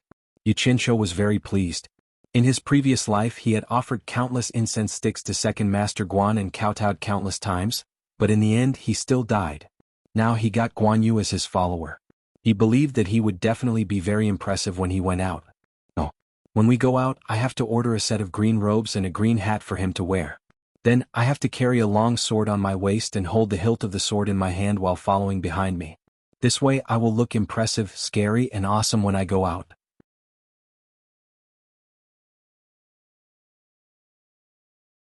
Chapter 33. Although he was pleased with himself, he did not believe that a few simple promises could completely subdue a person. It was necessary to use the necessary methods. He still had to ask the white fox about this. With a thought, the entire space within the golden bead appeared in his mind, including every blade of grass and every tree. After reaching the 10th level of qi refining, the territory inside the golden bead had expanded by dozens of times. What made Yu Qianshou pleasantly surprised was that small streams and lakes began to appear in his territory. Because of this, he purposely got a lot of different kinds of fish to raise: birds, beasts, flowers, and plants. The bamboo pavilion was empty. Sister Bai must have gone to play with the flowers and plants again. It was already slowly changing. This was a good thing. The corner of Yu Qianshou's mouth slightly curled up, revealing a smile. His thoughts changed. In a flower bed, the white fox in snow-white clothes was squatting in the flower bed, pulling out the weeds. Guan Yu held a pile of high-grade spirit stones and smacked her lips, asking, "I still haven't asked how I should address you?" "Yu Qianshou, you can call me boss from now on." Yu Qianshou replied, then immediately said, "Wait here, I'll be back soon." After saying that, his figure disappeared. Guan Yu did not deny it and sneered, "Yu Qianshou, boss? Beauty, pulling out the weeds again?" Yu Qianshou suddenly appeared beside the white fox in the flower bed. The latter seemed to be used to this. She did not even raise her head and was still busy with her work. She only frowned and asked, "Why did you bring someone in again?" "Sister, don't be offended. It's just that the territory is getting bigger and bigger, so I specially found someone to plant trees." Yu Qianshou casually replied. The white fox did not say anything else. The former squatted beside her and smiled. "Sister, let me ask you something. I want to control someone and make him loyal to me. Do you have any ideas?" The white fox stopped what she was doing and frowned. "Who do you want to control?" It's this guy I brought in. Just now we were fighting with our lives on the line outside. Your little brother, almost died in his hands. I brought him in here. If he can't beat me, he'll surrender. But who knows if he's sincere or just pretending? Yu Qianshou said worriedly. White Fox's complexion changed when she heard that her brother had almost been killed. She raised her beautiful face and saw that the corner of Yu Qianshou's mouth was clearly stained with blood. His clothes were also torn. It was obvious that he had fought with someone and was injured. She immediately snorted coldly and disappeared. Yu Qianshou was startled. Suddenly a scream came from afar. While he was still in shock, the white fox appeared out of nowhere with a low-grade spirit stone in her hand. She said coldly, I've trapped his Yuan Shen here, you can use it without worry. If he dares to have any other thoughts, I'll make him suffer a fate worse than death. After he finished speaking, a ball of flames appeared in his hand and wrapped around the spirit stone. Immediately a series of wails came from afar. The flames disappeared and the wailing stopped. The white fox placed the spirit stones into the small sachet on its waist. Oh my God! So powerful. Luckily he didn't do anything to Sister White. Otherwise if he did it would be fun. Yu Qianshou's forehead was covered in cold sweat. He smiled awkwardly, Sister, you're really good. I wonder if you can teach me. If your cultivation hasn't reached the original infant stage, you can't forcefully extract other people's Yuan Shen. Also, the caster's cultivation must be higher than the caster's unless the caster is willing to give up their Yuan Shen. After the white fox finished speaking, she squatted down and continued with her work. I'll go see how he's doing. Seeing that she ignored him, Yu Qianshou glanced at the white robe wrapped around her buttocks. Because she was working, his little heart skipped a beat. He thought to himself, what a sexy buttocks. His figure suddenly disappeared. Guan Yu's red face had already turned pale. He sat on the ground and stared blankly at Yu Qianshou's appearance. He scrambled to hug his thigh and trembled, There's a woman here who forcefully extracted my Yuan Shen. Yu Qianshou, no. Boss, do you know her? Help me beg her to return my Yuan Shen. Guan Yu was indeed scared out of his wits. When the woman in white first appeared, he was still amazed by her beauty. Who would have thought that the sudden burst of aura would force him to the point that he could not even move?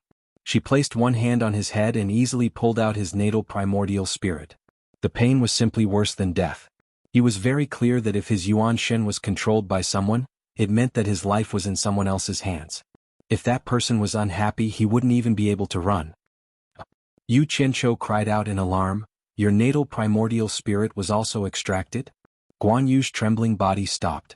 He slowly raised his head and said in shock, Is your Yuan Shen also? AI. Who said it wasn't? Yu Qianshou shook his head and helped Guan Yu up. But you don't need to worry. She's my big sister.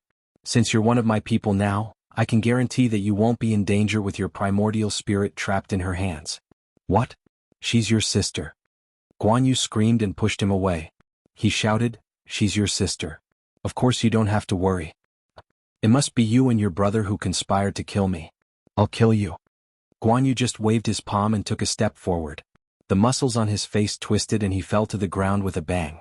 A miserable scream came from his throat. He rolled around on the ground looking extremely painful. Even Yu Qianshou couldn't stand it anymore. The white fox's voice came from the air. If you dare to have any evil intentions towards my brother again, I'll make your life worse than death. I won't dare. Guan Yu used all his strength to choke out. Then, his body loosened and he laid on the ground again. It was indeed a good way to control people. But he couldn't discourage him from doing things for him in the future. Yu Qianshou stared at him. After confirming that he was fine, he sighed. Yinchang, you're too impulsive. Do you still remember that 10th level Qi refining cultivator who called me boss? Just like you, his Yuan Shen was also extracted by my sister. But he knew how to behave. He knew that my sister liked to take care of flowers and plants. Look at the flowers and trees here. They were all done by him. Guess what happened in the end? My sister was happy and returned his Yuan Shen. Now he's alive and well. Yinchang, you're worth learning from. Guan Yu, who had been staring at him with dead fish eyes, moved his eyeballs. There was some spirit in them. His Adam's apple trembled as he said, You're not lying to me? He struggled to get up. Yu Qianshou rolled his eyes at him and snorted. Do I look like the kind of person who would lie to people so easily? Guan Yu's gaze fell on the forest. He realized that those trees were indeed not native. There were obviously traces of them being transplanted. He nodded thoughtfully. Do you know why I named you Guan Yu? Yu Qianzhou asked. Seeing him shake his head, he asked again, do you know that there are other empires outside of the Wuxia Empire? The latter nodded, indicating that he knew. He asked again, then have you been there? The latter still shook his head. Yu Qianzhou heaved a sigh of relief. He sighed. Let me tell you a story. In the Far East there was an empire whose regime had decayed. There was a scene of warlords fighting for power. At that time there were 3 heroes named Liu Bei, Guan Yu and Zhang Fei. The 3 of them became sworn brothers in the Peach Garden. Guan Yu beheaded Yan Liang and Wen Chou. Guan Yu was in the Chao camp, but his heart was in the Han camp. Guan Yu protected his sister-in-law 1,000 miles away, overcame 5 passes and beheaded 6 generals. Guan Yu dragged his blade to subdue Huang Zhong. Guan Yu went to the battle alone. Guan Yu Maiqing. Let's not talk about it. Anyway, in the end, Guan Yu became a well-known hero in the empire. He was a courageous and loyal hero. Every family offered incense and worshipped him, and people called him Second Master Guan. After he finished, he thought to himself that it was a close call. He almost told them about how Guan Yu was beheaded. Seeing Yu Qianzhou narrate the story so vividly, Guan Yu's chest heaved. He stood up and stared at Yu Qianzhou, scaring the latter.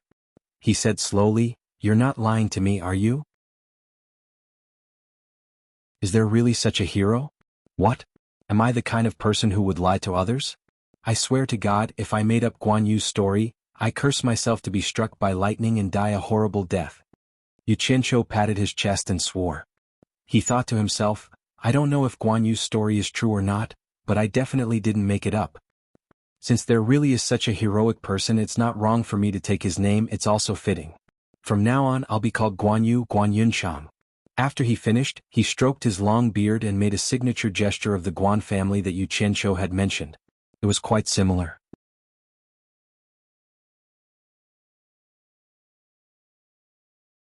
Chapter 34. Don't talk about useless things. Guan Yunchang did it, not said it. Yu Qianzhou pulled Miao Yi out of the Golden Pearl and back to the Taoist Temple of Spirit Stones. He took out the Jade Archive and handed it to Miao Yi, saying, "First, take me to 100 Flowers Valley for a stroll." Guan Yu took it and saw that the Taoist priest was about to leave. He heaved a long sigh and said, "Wait." Then he walked over to the boy who had been dead for a long time and carried him to the back of the hall to bury him. Yu Qianzhou nodded, thinking that he had some humanity. When the 2 of them reached the foot of the mountain, they found the horse still tied under the tree. Yu Qianzhou untied the reins and mounted it, saying, "Follow me." Then he urged the horse to gallop. "You want me to run on a horse?" Guan Yu's red face was clouded, but his primordial spirit was in the hands of his sister, so he didn't dare to act rashly. He raised his jinshi to the limit, leaped up and followed. Yu Qianzhou didn't lead him anywhere else but back to the capital. They didn't go back to the Pillar of State General's mansion though. The 2 of them changed out of their tattered clothes and redressed themselves. At Guan Yu's request, Yu Qianzhou spent a lot of effort to dress him up as the Guan Yu from the 3 kingdoms. Guan Yu stood there with a green hat and green robes, a long sword at his waist, and his hand on the hilt of the sword. What an imposing sight. Yu Qianzhou's eyes shone with a strange light. He really was a living Yunchang Guan. But when he thought about how this Guan Yu used to be a Taoist priest and swindled people, he couldn't help but laugh. The owner of the tailor's shop couldn't help but praise, "Sir, you have a good look." Guan Yu couldn't contain his joy, and called for the owner to bring him a bronze mirror. As expected, a red-faced Guan Yu appeared in the mirror, wearing a green robe and a green hat, holding a long sword in his hand. His eyes were closed, but he didn't look angry. He almost couldn't recognize himself. After exiting the tailor's shop, Guan Yu followed beside Yu Qianzhou. He was secretly trying to figure out Yunchang's unparalleled demeanor that boss had mentioned. He held the hilt of his sword and walked forward with his head held high and chest puffed out. When the passers-by saw this, they all looked over and whispered, "This person really looks mighty and extraordinary." Guan Yu's gaze was even more focused. Yu Qianzhou turned his head and took a glance. He was overjoyed and thought to himself, "Who's as awesome as I am, leading Guan Yu around on the streets?" The 2 of them arrived at the horse market and wanted to buy a horse. After walking around the horse market a few times, Guan Yu still couldn't find a horse that he was satisfied with. Yu Qianzhou became a little impatient and shouted, "Is there a need to go through so much trouble to choose a transportation tool?"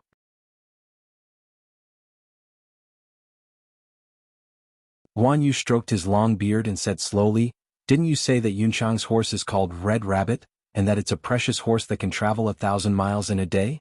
Of course I have to choose a good horse. Yu Qianqiu rolled his eyes at him and felt a toothache. He blamed himself for reaping what he sowed and was completely speechless.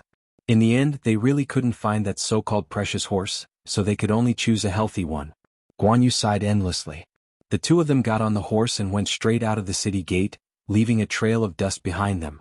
It was troublesome that he hadn't reached the foundation building stage. Otherwise, if he could fly on a sword, he wouldn't have to go through the pain of running around for days. 10 days later, Guan Yu led Yu Qianqiu to a forest deep in the mountains. Looking around, the mountain road ahead was rugged. It was already impossible to travel on a horse. Yu Qianqiu jumped off the horse and pointed to the depths of the clouds in front of them. He asked, "Is that the 100 Flowers Valley? It doesn't look like it. It's impossible to see people in the clouds." Guan Yu also got off the horse and smiled. After spending a few days with Yu Qianqiu, he found that he wasn't the kind of person that was hard to get along with, so he felt a lot more at ease. He explained, "If anyone could see Bai Hua sect, then wouldn't it be troublesome? Wouldn't even those normal people be able to come and go as they please?" Bai Hua Palace set up a big formation in the 100 Flowers Valley. The clouds are only a distraction, mainly to stop normal people from going in and out. Let's go. But what about these two horses? What? Are you going to send them to your parents? Just leave them here. Yu Qianqiu laughed mockingly. Guan Yu stroked his beard and pondered for a while. Then he pulled out the long sword from his waist and broke the reins of the two horses. He removed the saddles and slashed the horses' buttocks twice. The two horses neighed in pain and ran into the deep mountains without any restraint. You're quite kind, but there are probably quite a lot of ferocious beasts in this forest. I don't know if they'll be able to live past today. Yu Qianqiu shook his head. Guan Yu was surprised by his words. He looked at the direction the horses ran in and said in a low voice, "They better pray for themselves. This isn't something we can handle. Come on, let's go up the mountain." Before he could finish his words, the sound of horses neighing could be heard, and the two horses ran back. Guan Yu was a bit dumbfounded. Yu Qianqiu laughed. "These horses are used to being tamed, they can't survive in the wild. They'll probably run back in fear as soon as they smell the feces of ferocious beasts. Forget it, I'll just be a bit kind." Saying so, he walked up to the two horses and touched them. The two horses disappeared. Seeing that Guan Yu was still in a daze, he waved his hand and said, "What are you spacing out for? Let's go. I've already sent them to my sister's place." Guan Yu shook his head and said, "I'm not in a daze. I'm just wondering who you and your sister are, and where exactly does your sister live?" After saying that, he walked up the mountain with a face full of disbelief. "I'll let you know when I get the chance. Tell me what's going on with this Bai Hua Palace." Yu Qianqiu followed. Bai Hua sect was founded not too long ago, less than 200 years ago. Speaking of which, it has something to do with supporting Immortals Island. Bai Hua sect leader, Bai Hua Fairy, was originally the daughter of the previous island lord of supporting Immortals Island. Unexpectedly, she married Yen Bugue, the son of the previous palace lord of the number 1 demonic sect, the 10,000 Demons. It caused quite a bit of trouble at the time. On one side was the number 1 righteous sect, and on the other side was the number 1 demonic sect. Under the pressure from both sides, the two sect leaders expelled the couple from their sects, and they both stepped down from their positions. It was here that the couple established their sect, establishing Bai Hua Palace. Bai Hua Palace can be considered as an anomaly in the cultivation world. You can't say that it's righteous, nor can you say that it's demonic. Yet both the righteous and demonic sects have to give it some face. Because of this, the 100 Flowers Valley where Bai Hua Palace is located has become a trading ground for the cultivation world. Both the righteous and demonic sects don't dare to cause any trouble here, and each goes about their own business. Don't you think it's strange? That's interesting. I'll have to take a good look. Yu Qianqiu laughed. The two of them chatted as they walked, winding their way into the depths of the mountain mist. The thick mist in the mountain was very strange, it didn't disperse even when the wind blew. The two of them stopped in front of the thick mist. Guan Yu took out a jade archive and imbued it with his true qi. The jade archive shot out a beam of white light towards the depths of the mist. The thick mist immediately roiled, gradually parting to reveal a path. Guan Yu instructed, "Don't run around. Just follow the path." The two of them walked along the path, and the mist behind them slowly closed up again. Yu Qianqiu was secretly amazed.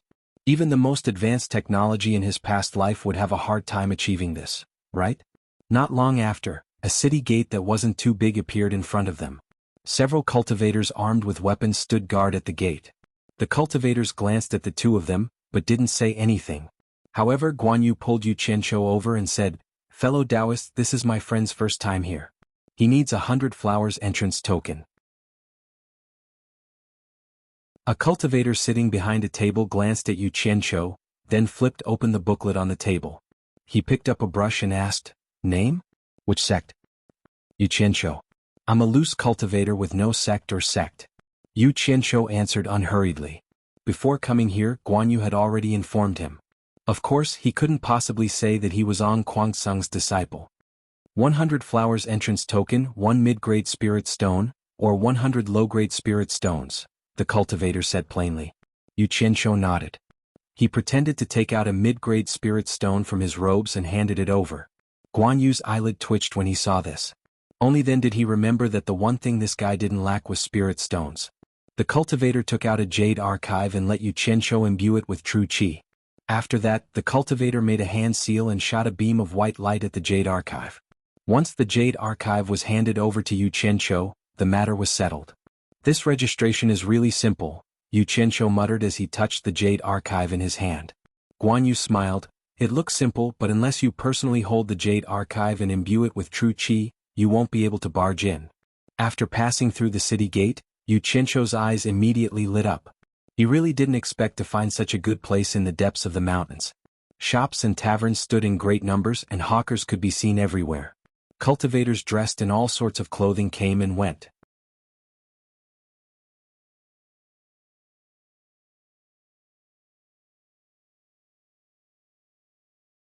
He took out 2 handfuls of spirit stones and placed them on the counter. When the shopkeeper saw that he was able to grab 2 large handfuls of spirit stones from his flat clothes, he couldn't help but stare at him strangely. Yu Qianzhou's heart trembled, and he thought to himself that he would have to buy a storage bag to show off. After the shopkeeper registered, he called the waiter to bring the 2 of them upstairs. Yu Qianzhou inadvertently glanced at the strange smile on Guan Yu's face. He was slightly startled, and he immediately understood what was going on.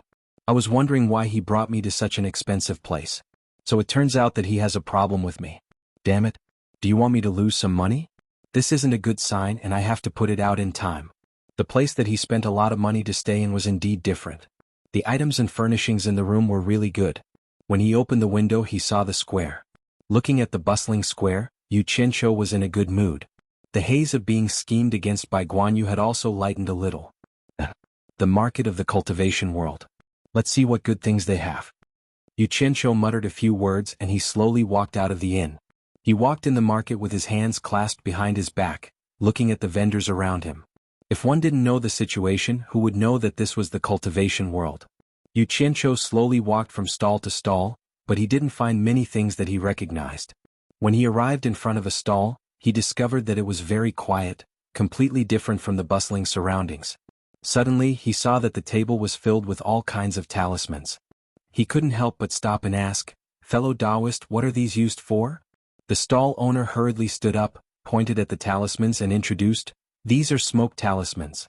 When you encounter danger they can be used to escape. 1 low-grade spirit stone for 10 of them. These are fire talismans. When you throw one out, it can ignite a 1-meter-tall flame within a 3-meter radius. It can last for 10 breaths of time. 1 low-grade spirit stone for 1. These are arrow talismans. Within a 300-meter radius, it can hit anything. It can penetrate a 1-foot-thick brick wall. 2 low-grade spirit stones for 1. These are Vajra talismans." The more Yu Qianzhou listened, the brighter his eyes became. These were simply good things that were necessary for murder and arson. He couldn't help but carefully size up the stall owner in front of him. He was a young man in his early 20s, a level 8 aura refining cultivator. "Fellow Taoist, do you want to buy them? If you buy more you can get a lower price," the young cultivator sincerely asked. Yu Qianzhou smiled and asked, "Did you make all these yourself?" The young cultivator nodded and said, "I made them myself. This is a secret technique passed down in my family. If it wasn't for my lack of cultivation and the fact that I can't make more powerful talismans, I wouldn't have been reduced to selling these low-level talismans to make a living." Yu Qianzhou smiled and asked, "What's wrong? Don't you have any relatives in your family?" The young man sadly lowered his head and slightly shook it. I want to buy them, but I don't know how effective they are, Yu Qianshou said with a bit of hesitation. The young cultivator became a bit anxious and said, Fellow Taoist, are you afraid that the talismans I make won't be effective because of my young age? If you don't believe me, we can find a remote place and try it. Yu Qianshou rubbed his nose and muttered, Then let's find a place and try it? If the effect is really good, then I want all of them. Fellow Taoist, please wait a moment. Hearing that he wanted all the talismans if the effect was good, the young cultivator quickly packed up his stall and led Yu Qianshou to the outskirts of the small town. Yu Qianshou looked around and found that it was really remote. He nodded his head in satisfaction and said, Fellow Taoist, try a few talismans. The young cultivator immediately took out a few different talismans from his bag and displayed them one by one in front of him. The effect was really good. Yu Qianshou was very happy and couldn't help but feel strange and asked, I see that your stall is deserted. It seems like there isn't even anyone looking. Could it be that the talismans you make are so unattractive? The young cultivator slowly lowered his head and replied honestly, This is the first day I've set up a stall here. Many people were very enthusiastic when they first saw the talismans, but once they heard that I made them, they didn't want to buy them. Because talismans are usually made by people with higher cultivation, so... His voice lowered. Yu Qianshou understood what he meant and thought that this unlucky child was too honest. Couldn't he just say that it was his father or master who made them? Fellow Taoist, just treat it as helping me. You saw the power of my talismans earlier. Talismans of the same level aren't any weaker than others. If you buy more, I will definitely give you the lowest price. Otherwise, I won't even be able to pay for tomorrow's stall. The young cultivator said in a pleading tone. All right. I want all of them. Yu Qianshou patted his shoulder and said as he looked around. The young cultivator happily nodded his head. However, he heard the buyer pat his shoulder and say, I want you too. Before he could react, he felt his vision blur.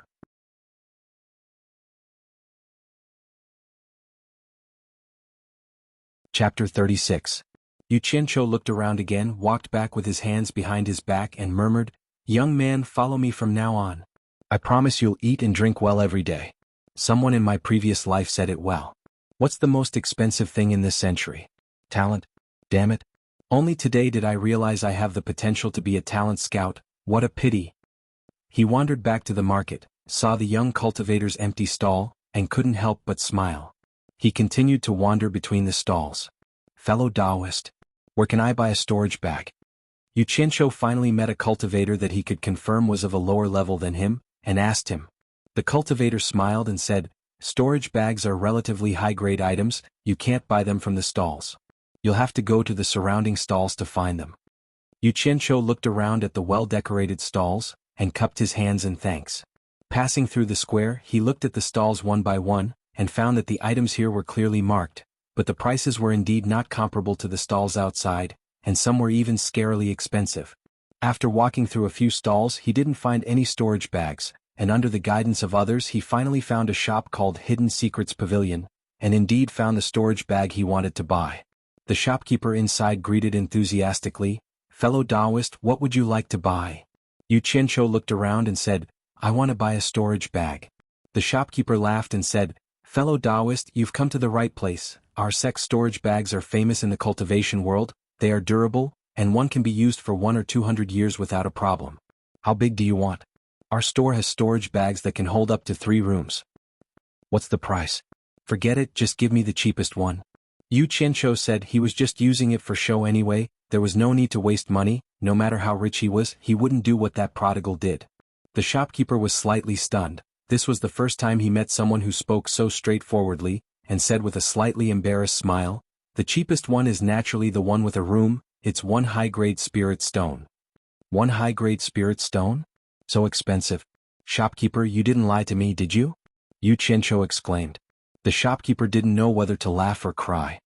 Fellow Taoist must be joking. This shop has been in business for hundreds of years and storage bags have always been sold at this price. If you don't believe me, you can go out and ask around. Forget it. Since it's a time-honored brand, there's no need to ask. Give me one. After saying that, he took out a high-grade spirit stone. After receiving the storage bag, Yu Qianshou still mumbled, Such a small bag actually costs a high-grade spirit stone. After hanging the bag on his waist, he didn't even need to look to know that it was a cultivator. After leaving the hidden secret pavilion, Yu Qianqiu continued to stroll around one shop after another. He discovered one thing, and that was that almost all of the famous sects in the cultivation world had a shop here. He wondered if there was a shop owned by Ong Guangceng. After strolling around, he finally saw Ong Guangceng's logo in front of a shop.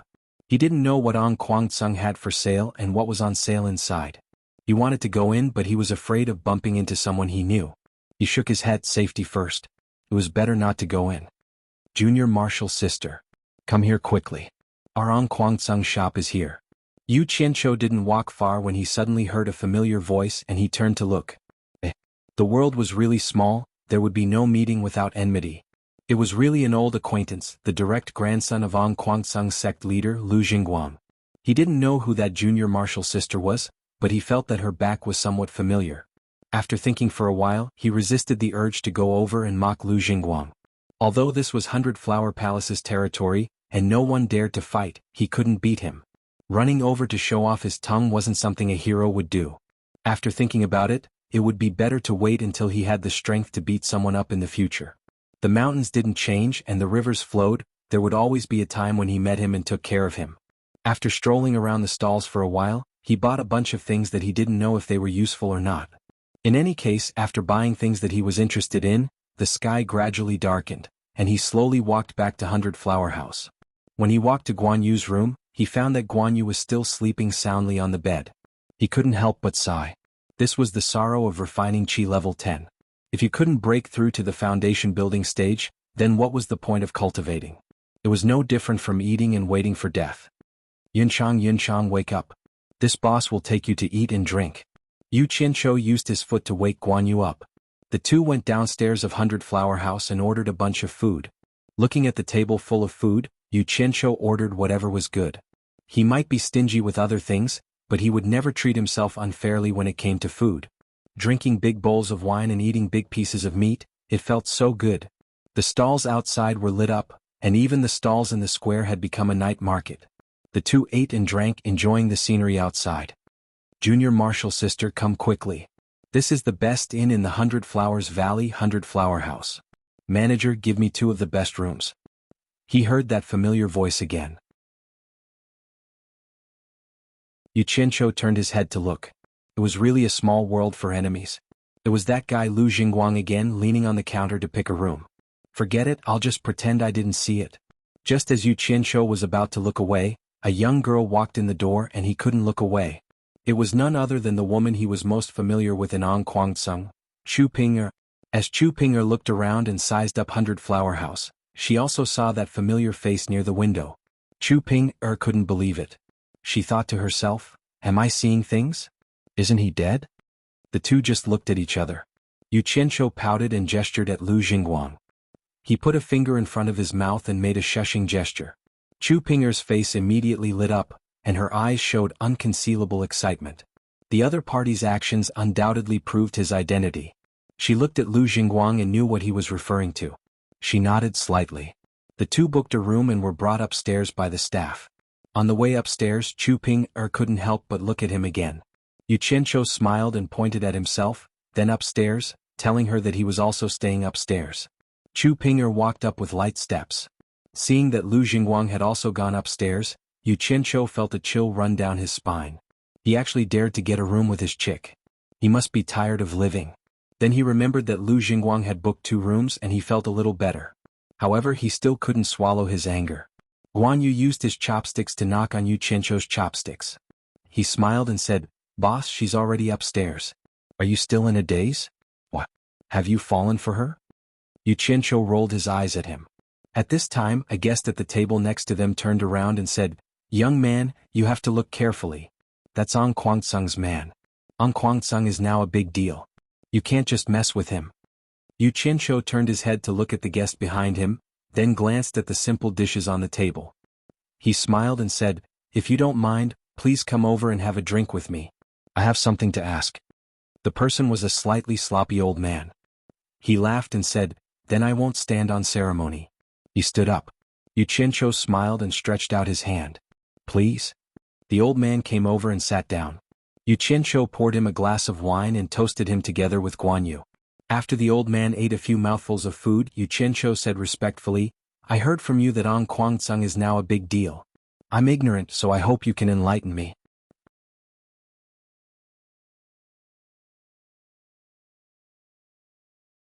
Chapter 37. I can't say that I'm teaching you, I've only heard about it from the grapevine. However, in recent years, Ong Kwangtsung has been stirring up chaos in the cultivation world. The cause of this matter seems to be the Phantom Palace, robbing Ong Kwangtsung of a batch of spirit stones. The old man said. Yu Qianqiu's eyelids twitched and asked, Is the palace lord of Phantom Palace called 100 Charm Beauty? Yes. The old man nodded and sighed. Phantom Palace is ranked 5th in the Devil Dao. But for some reason they actually mustered a large force to rob Ong Kwangtsung's spirit stones mine. Ong Kwangtsung has been silent in the cultivation world for many years, and his disciples are said to be getting worse with each generation. But this matter completely angered Ong Kwangtsung. Rumor has it that Ong Kwangtsung's back mountain has more than 30 crossing tribulation stage cultivators. This is more than 30 crossing tribulation stage cultivators.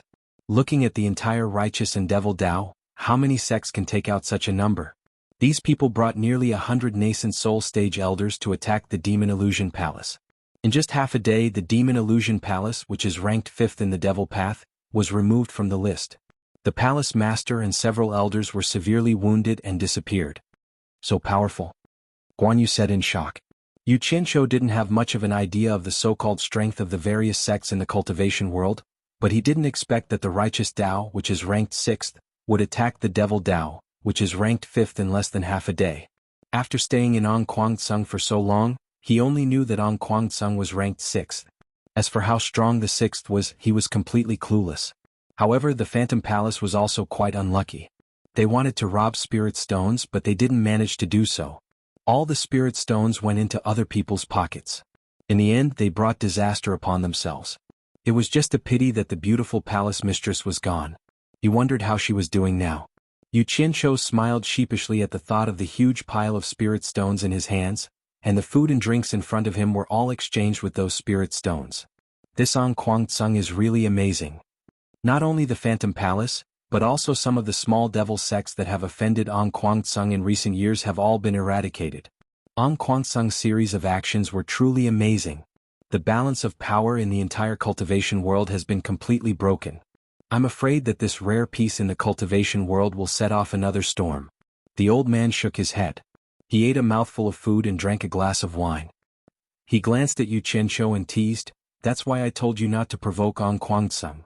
Of course not.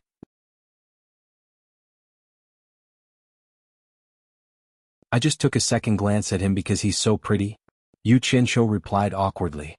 Seeing Guan Yu and the old man laughing wretchedly, he couldn't help but change the topic and asked, Senior, you have an extraordinary appearance. May I ask which sect are you from? The smile on the old man's face froze. He touched his face and looked at himself. He said, You're such a hypocrite.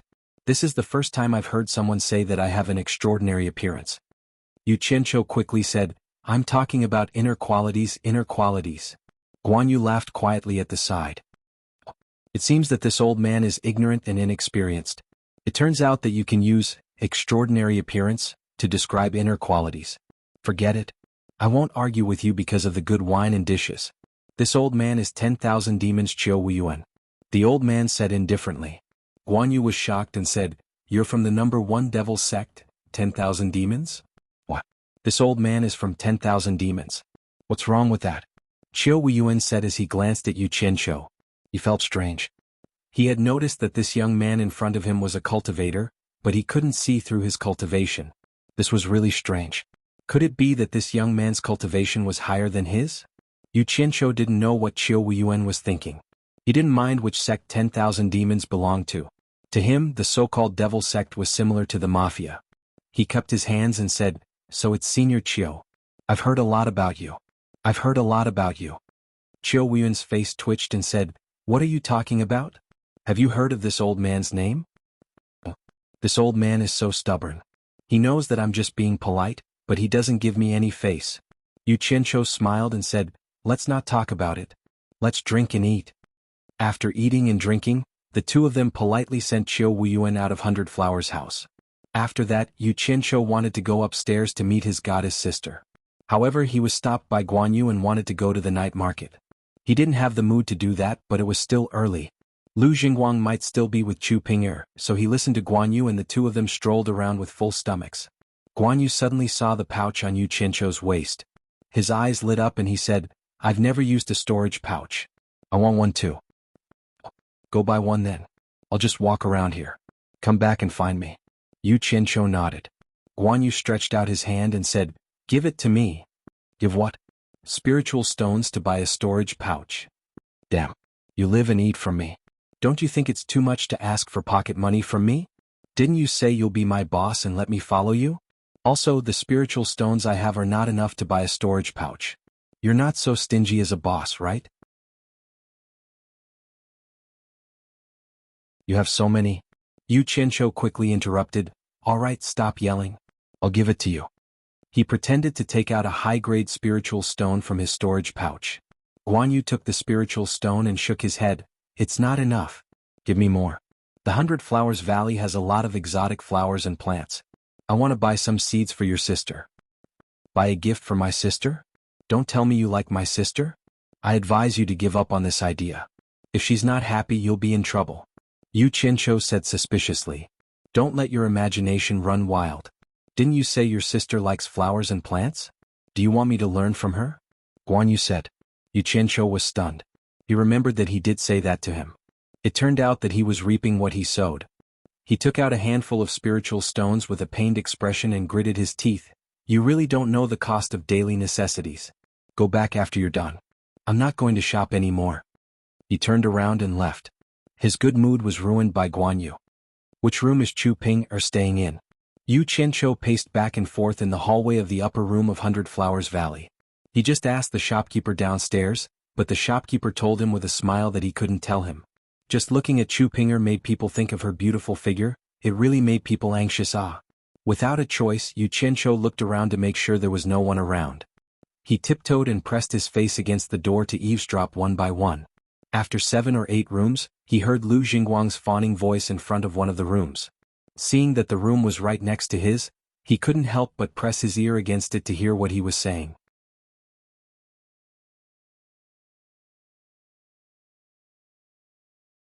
Chapter 38. Inside the room, Chu Ping'er sat on both sides of a bright carved round table, quietly listening to Lu Jingguang's flattering words. Looking at Lu Jingguang's uncontrollable arrogant expression, she sighed in her heart. Was this still the senior brother Lu that she had dreamed of? In her impression, senior brother Lu had an elegant temperament, was gentle and kind, and was the dream lover of all the female disciples of Ong Kwangtsung. She didn't know when it started, but she had slowly grown tired of him. Looking at the face that she had once thought was the most handsome in the world, Chu Ping's eyes slowly moved away, and an ordinary face quietly appeared in her heart. In the forbidden pool, he was so scared that he hugged his clothes and hid. After that, he stopped a man with a bloody nose. At that time, the man was so scared that he couldn't speak properly. He looked so stupid in his panic. In the end, he actually got kicked down the mountain by him. But how could she blame herself for that? At that time he was alone. She couldn't help but misunderstand, and it was a deep misunderstanding. She even had the urge to kill him. If it wasn't for the peeping in the forbidden cave, she didn't know how long she would have misunderstood.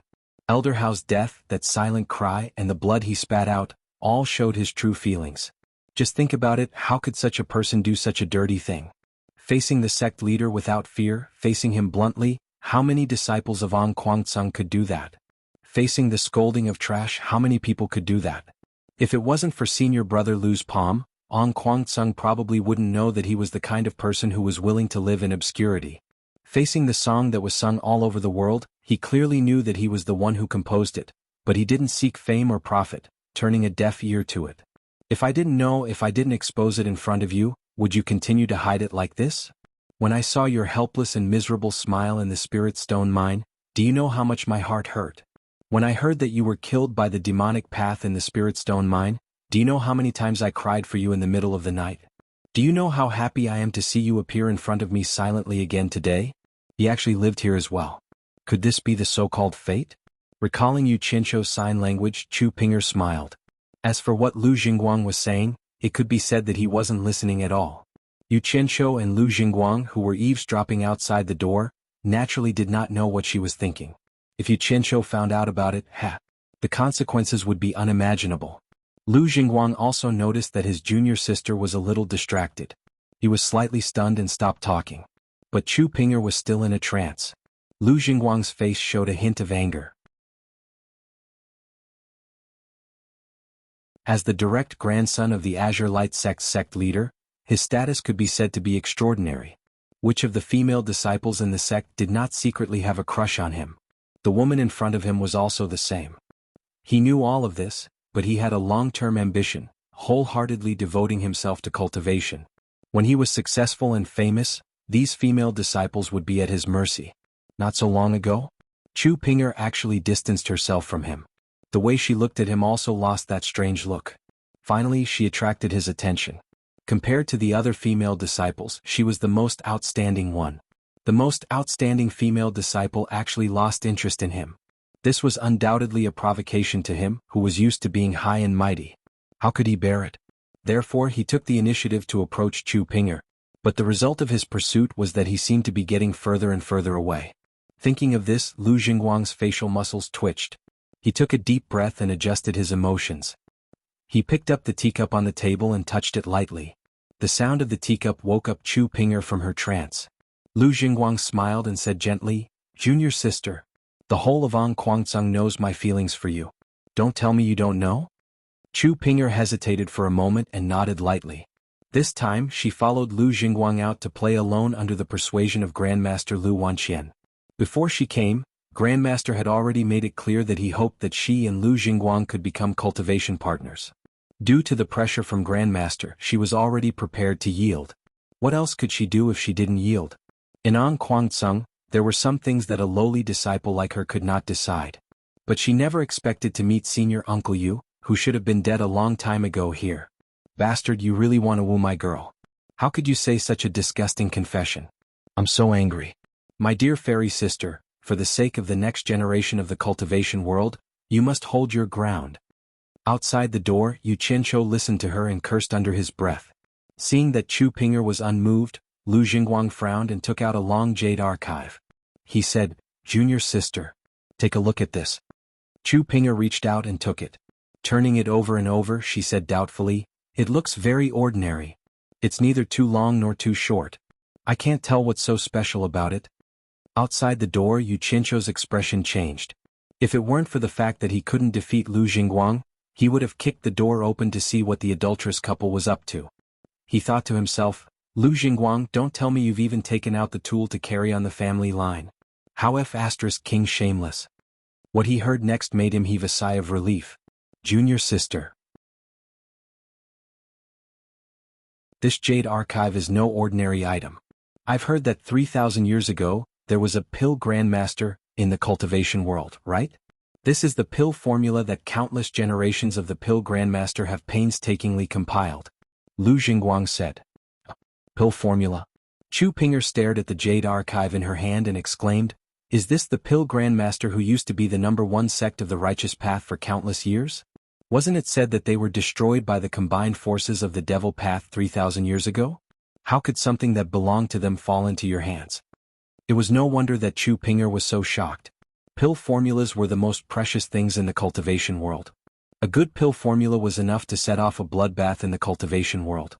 Although absorbing the spiritual energy contained within spirit stones could increase one's cultivation, for those who had reached a certain level of cultivation, spirit stones weren't very useful. Things were different with a good pill formula. With a good pill formula, consuming one pill would be equivalent to a year of bitter cultivation or even several years. For cultivators, advancing from one stage to another was as difficult as ascending to the heavens. Just like how Yu Qianqiu needed a foundation-building pill to advance from the Qi training stage to the foundation-building stage. Although foundation-building pills were precious in the cultivation world, almost every sect had the pill formula to refine them. But what about pills that could allow one to advance from the core-bearing stage to the nascent soul stage, and the tribulation stage?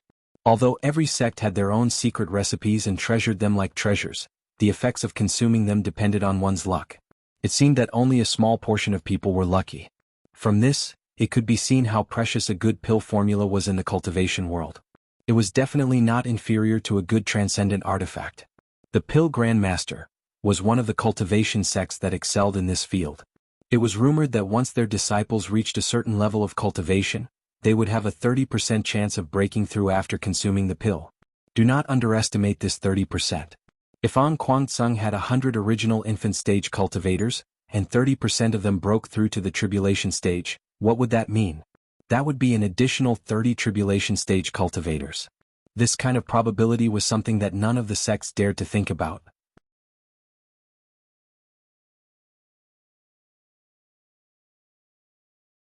Chapter 39. Chu Ping'er's surprised expression made him very satisfied. Lu Jingguang said a little proudly, "My grandfather obtained it by chance when he annihilated a small devil sect some time ago. The different levels of pill formulas on it were enchanted with different levels of restriction. It's funny that the devil sect couldn't break the restriction, so they threw it aside for so many years. The first level of restriction has been broken by my grandfather. Some of the pill formulas inside are really extraordinary." Chu Ping'er frowned and said, "This is the spoils of war of the sect and such an important treasure. It should belong to the sect. Why did the sect head give it to you?" When she asked this question, she actually suspected that the Lu grandfather and grandson wanted to keep this treasure for themselves. Of course we have to hand it over. Who dares to keep this thing for themselves? Even if they keep it for themselves, who can rely on their own ability to gather all the medicinal ingredients on the pill formulas? But my grandfather said that whoever gives this thing to the sect will be given a great credit. My grandfather is already the sect head of An Kwang Tsung, so. Lu Jingguang smiled meaningfully. Looking at Chu Ping'er, he said slowly, "So my grandfather said that this thing should be given to the sect by me. Then the great credit will naturally fall on me. The purpose of coming out this time is to find a very good reason to hand this thing over to the sect. Otherwise, I won't even go out of the mountain gate of An Kwang Tsung. Taking this thing out will only arouse suspicion." Chu Ping'er was slightly shocked. First of all, the dignified sect head of An Kwang Tsung would actually do such a thing. It was simply unbelievable. Second, he even told such a secret to her. Wasn't that forcing her to obey him?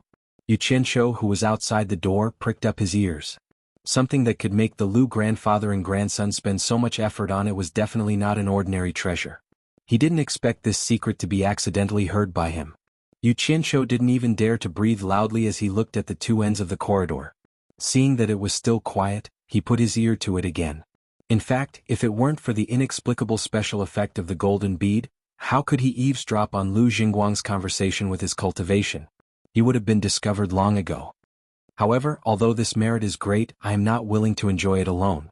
As long as Junior Marshall's sister agrees to be my Tao companion and cultivate together, I am willing to give you half of the merit. When I hand it over, I will report to the sect that this treasure was discovered by both of us together. What do you think, junior sister?" Lu Jingguang threw out a condition that he thought was very attractive. Chu Ping'er was in a dilemma. Ever since she saw Yu Qianshou downstairs, she had already given up on the idea of dual cultivation with Lu Jingguang. But now that Lu Jingguang had told her everything, she had no choice but to agree. Otherwise, the consequences would be unimaginable. "Junior Marshall's sister. Can't I move you with my sincerity?" Lu Jingguang saw that she was still hesitating. His tone was a little unhappy and his words were already mixed with threats. Chu Ping'er naturally heard it.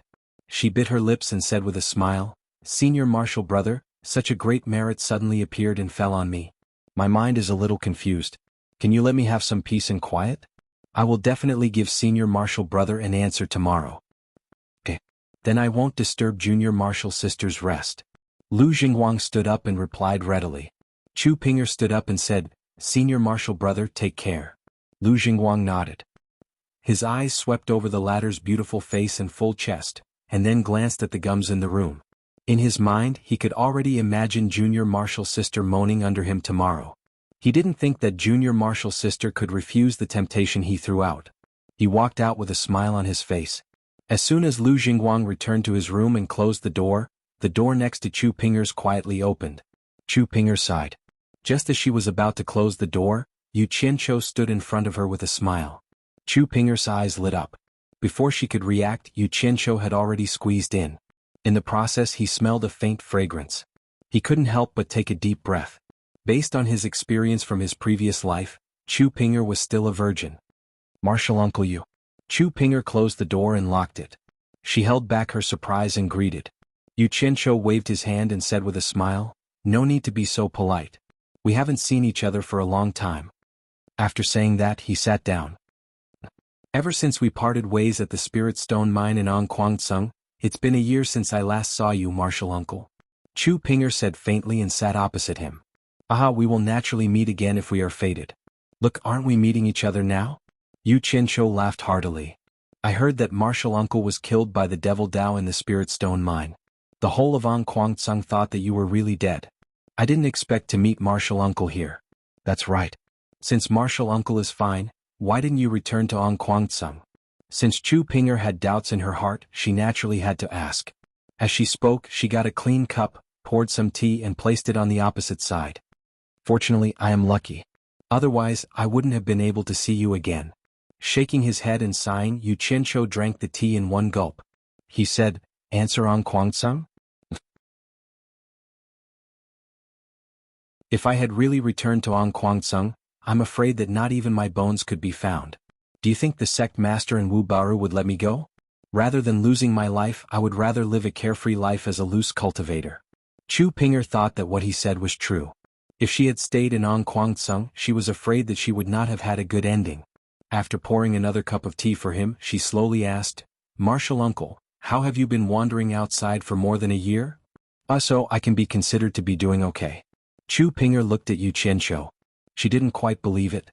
In the cultivation world, if a loose cultivator didn't have a high cultivation and didn't have the protection of a sect, how many of them could have a good life?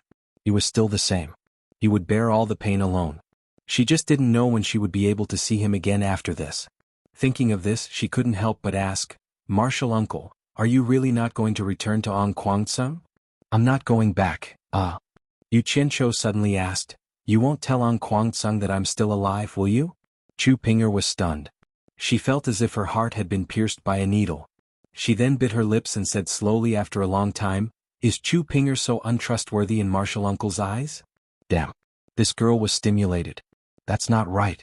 Why does it feel a little weird? Could it be that this girl has fallen in love with me? Thinking of this, he felt that his judgment was not wrong. He was ecstatic and secretly had a plan. He didn't dare to say anything to stimulate Chu Pinger anymore.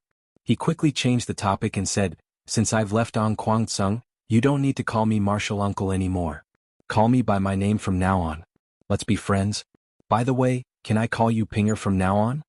After that, he drank the tea in front of him. Pinger. What an intimate name. With this sentence, the hidden bitterness on Chu Pinger's face disappeared without a trace. She stared at Yu Qianqiu affectionately with her eyes and nodded. Then he stood up and filled the teapot with water. Yu Qianqiu was now 100% sure that Chu Pinger was really interested in him. He raised his hand and touched his nose. A trace of a smile flashed across his face. Suddenly he reached out and grabbed the hand that was pouring the tea. He could clearly feel that the other party's hand was stiff, but she didn't pull it back. She still let him hold it. What was he trying to do? Chu Pinger's face was red. Her heart couldn't help but beat wildly. She didn't dare to look at him directly.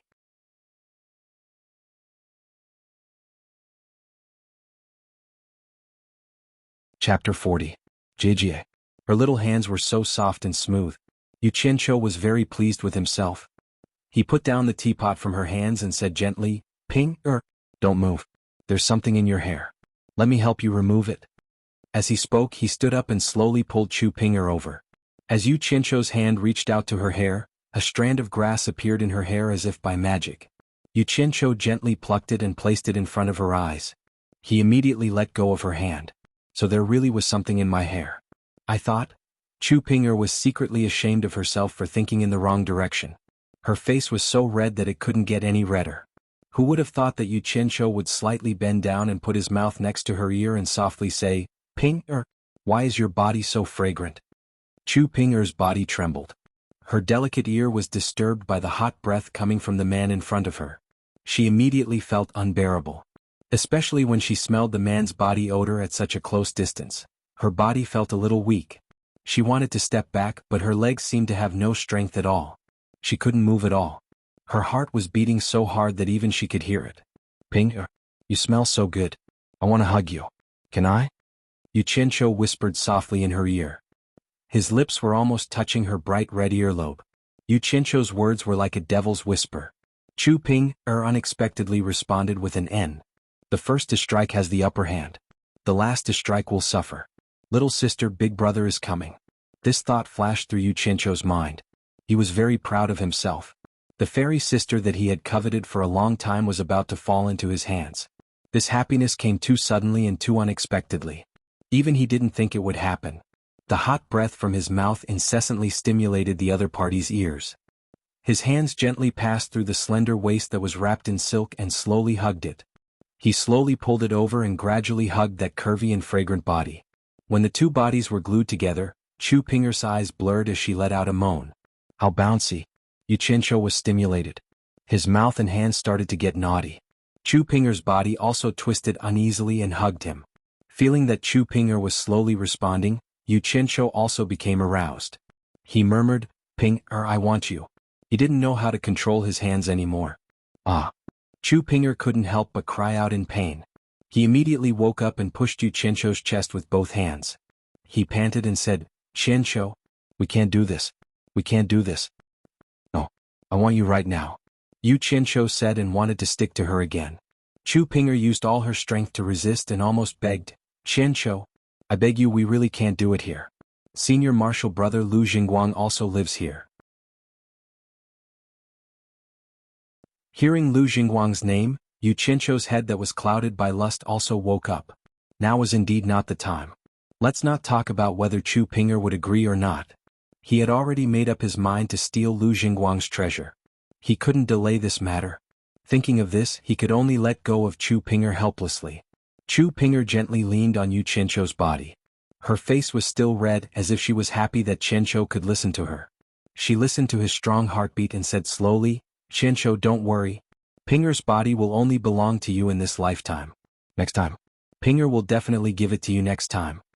Yu Qianzhou hugged her and responded helplessly. However, his hands were still taking advantage of her body. Not long after, Chu Pinger let out a soft moan. She was a little aroused by his restless hands again. She quickly grabbed his hand and held it in her own. She snuggled in his arms and asked softly, Qianzhou, do you think I'm a little frivolous for agreeing so quickly? No, I like it. After Yu Qianzhou finished speaking, he sat on the stool and pulled Chu Pinger over to sit on his lap. Then do you like me? Chu Pinger turned her head and looked at him. Silly. Needless to say, of course I do. Then when did you start to like me? Today? Chu Pinger asked without blinking. No.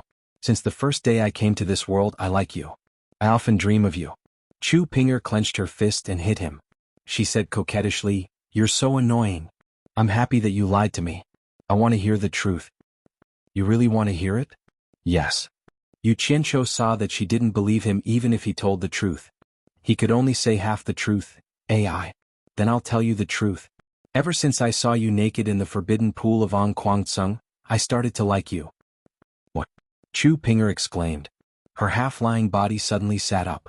She couldn't believe that Yu Qianzhou really saw her naked.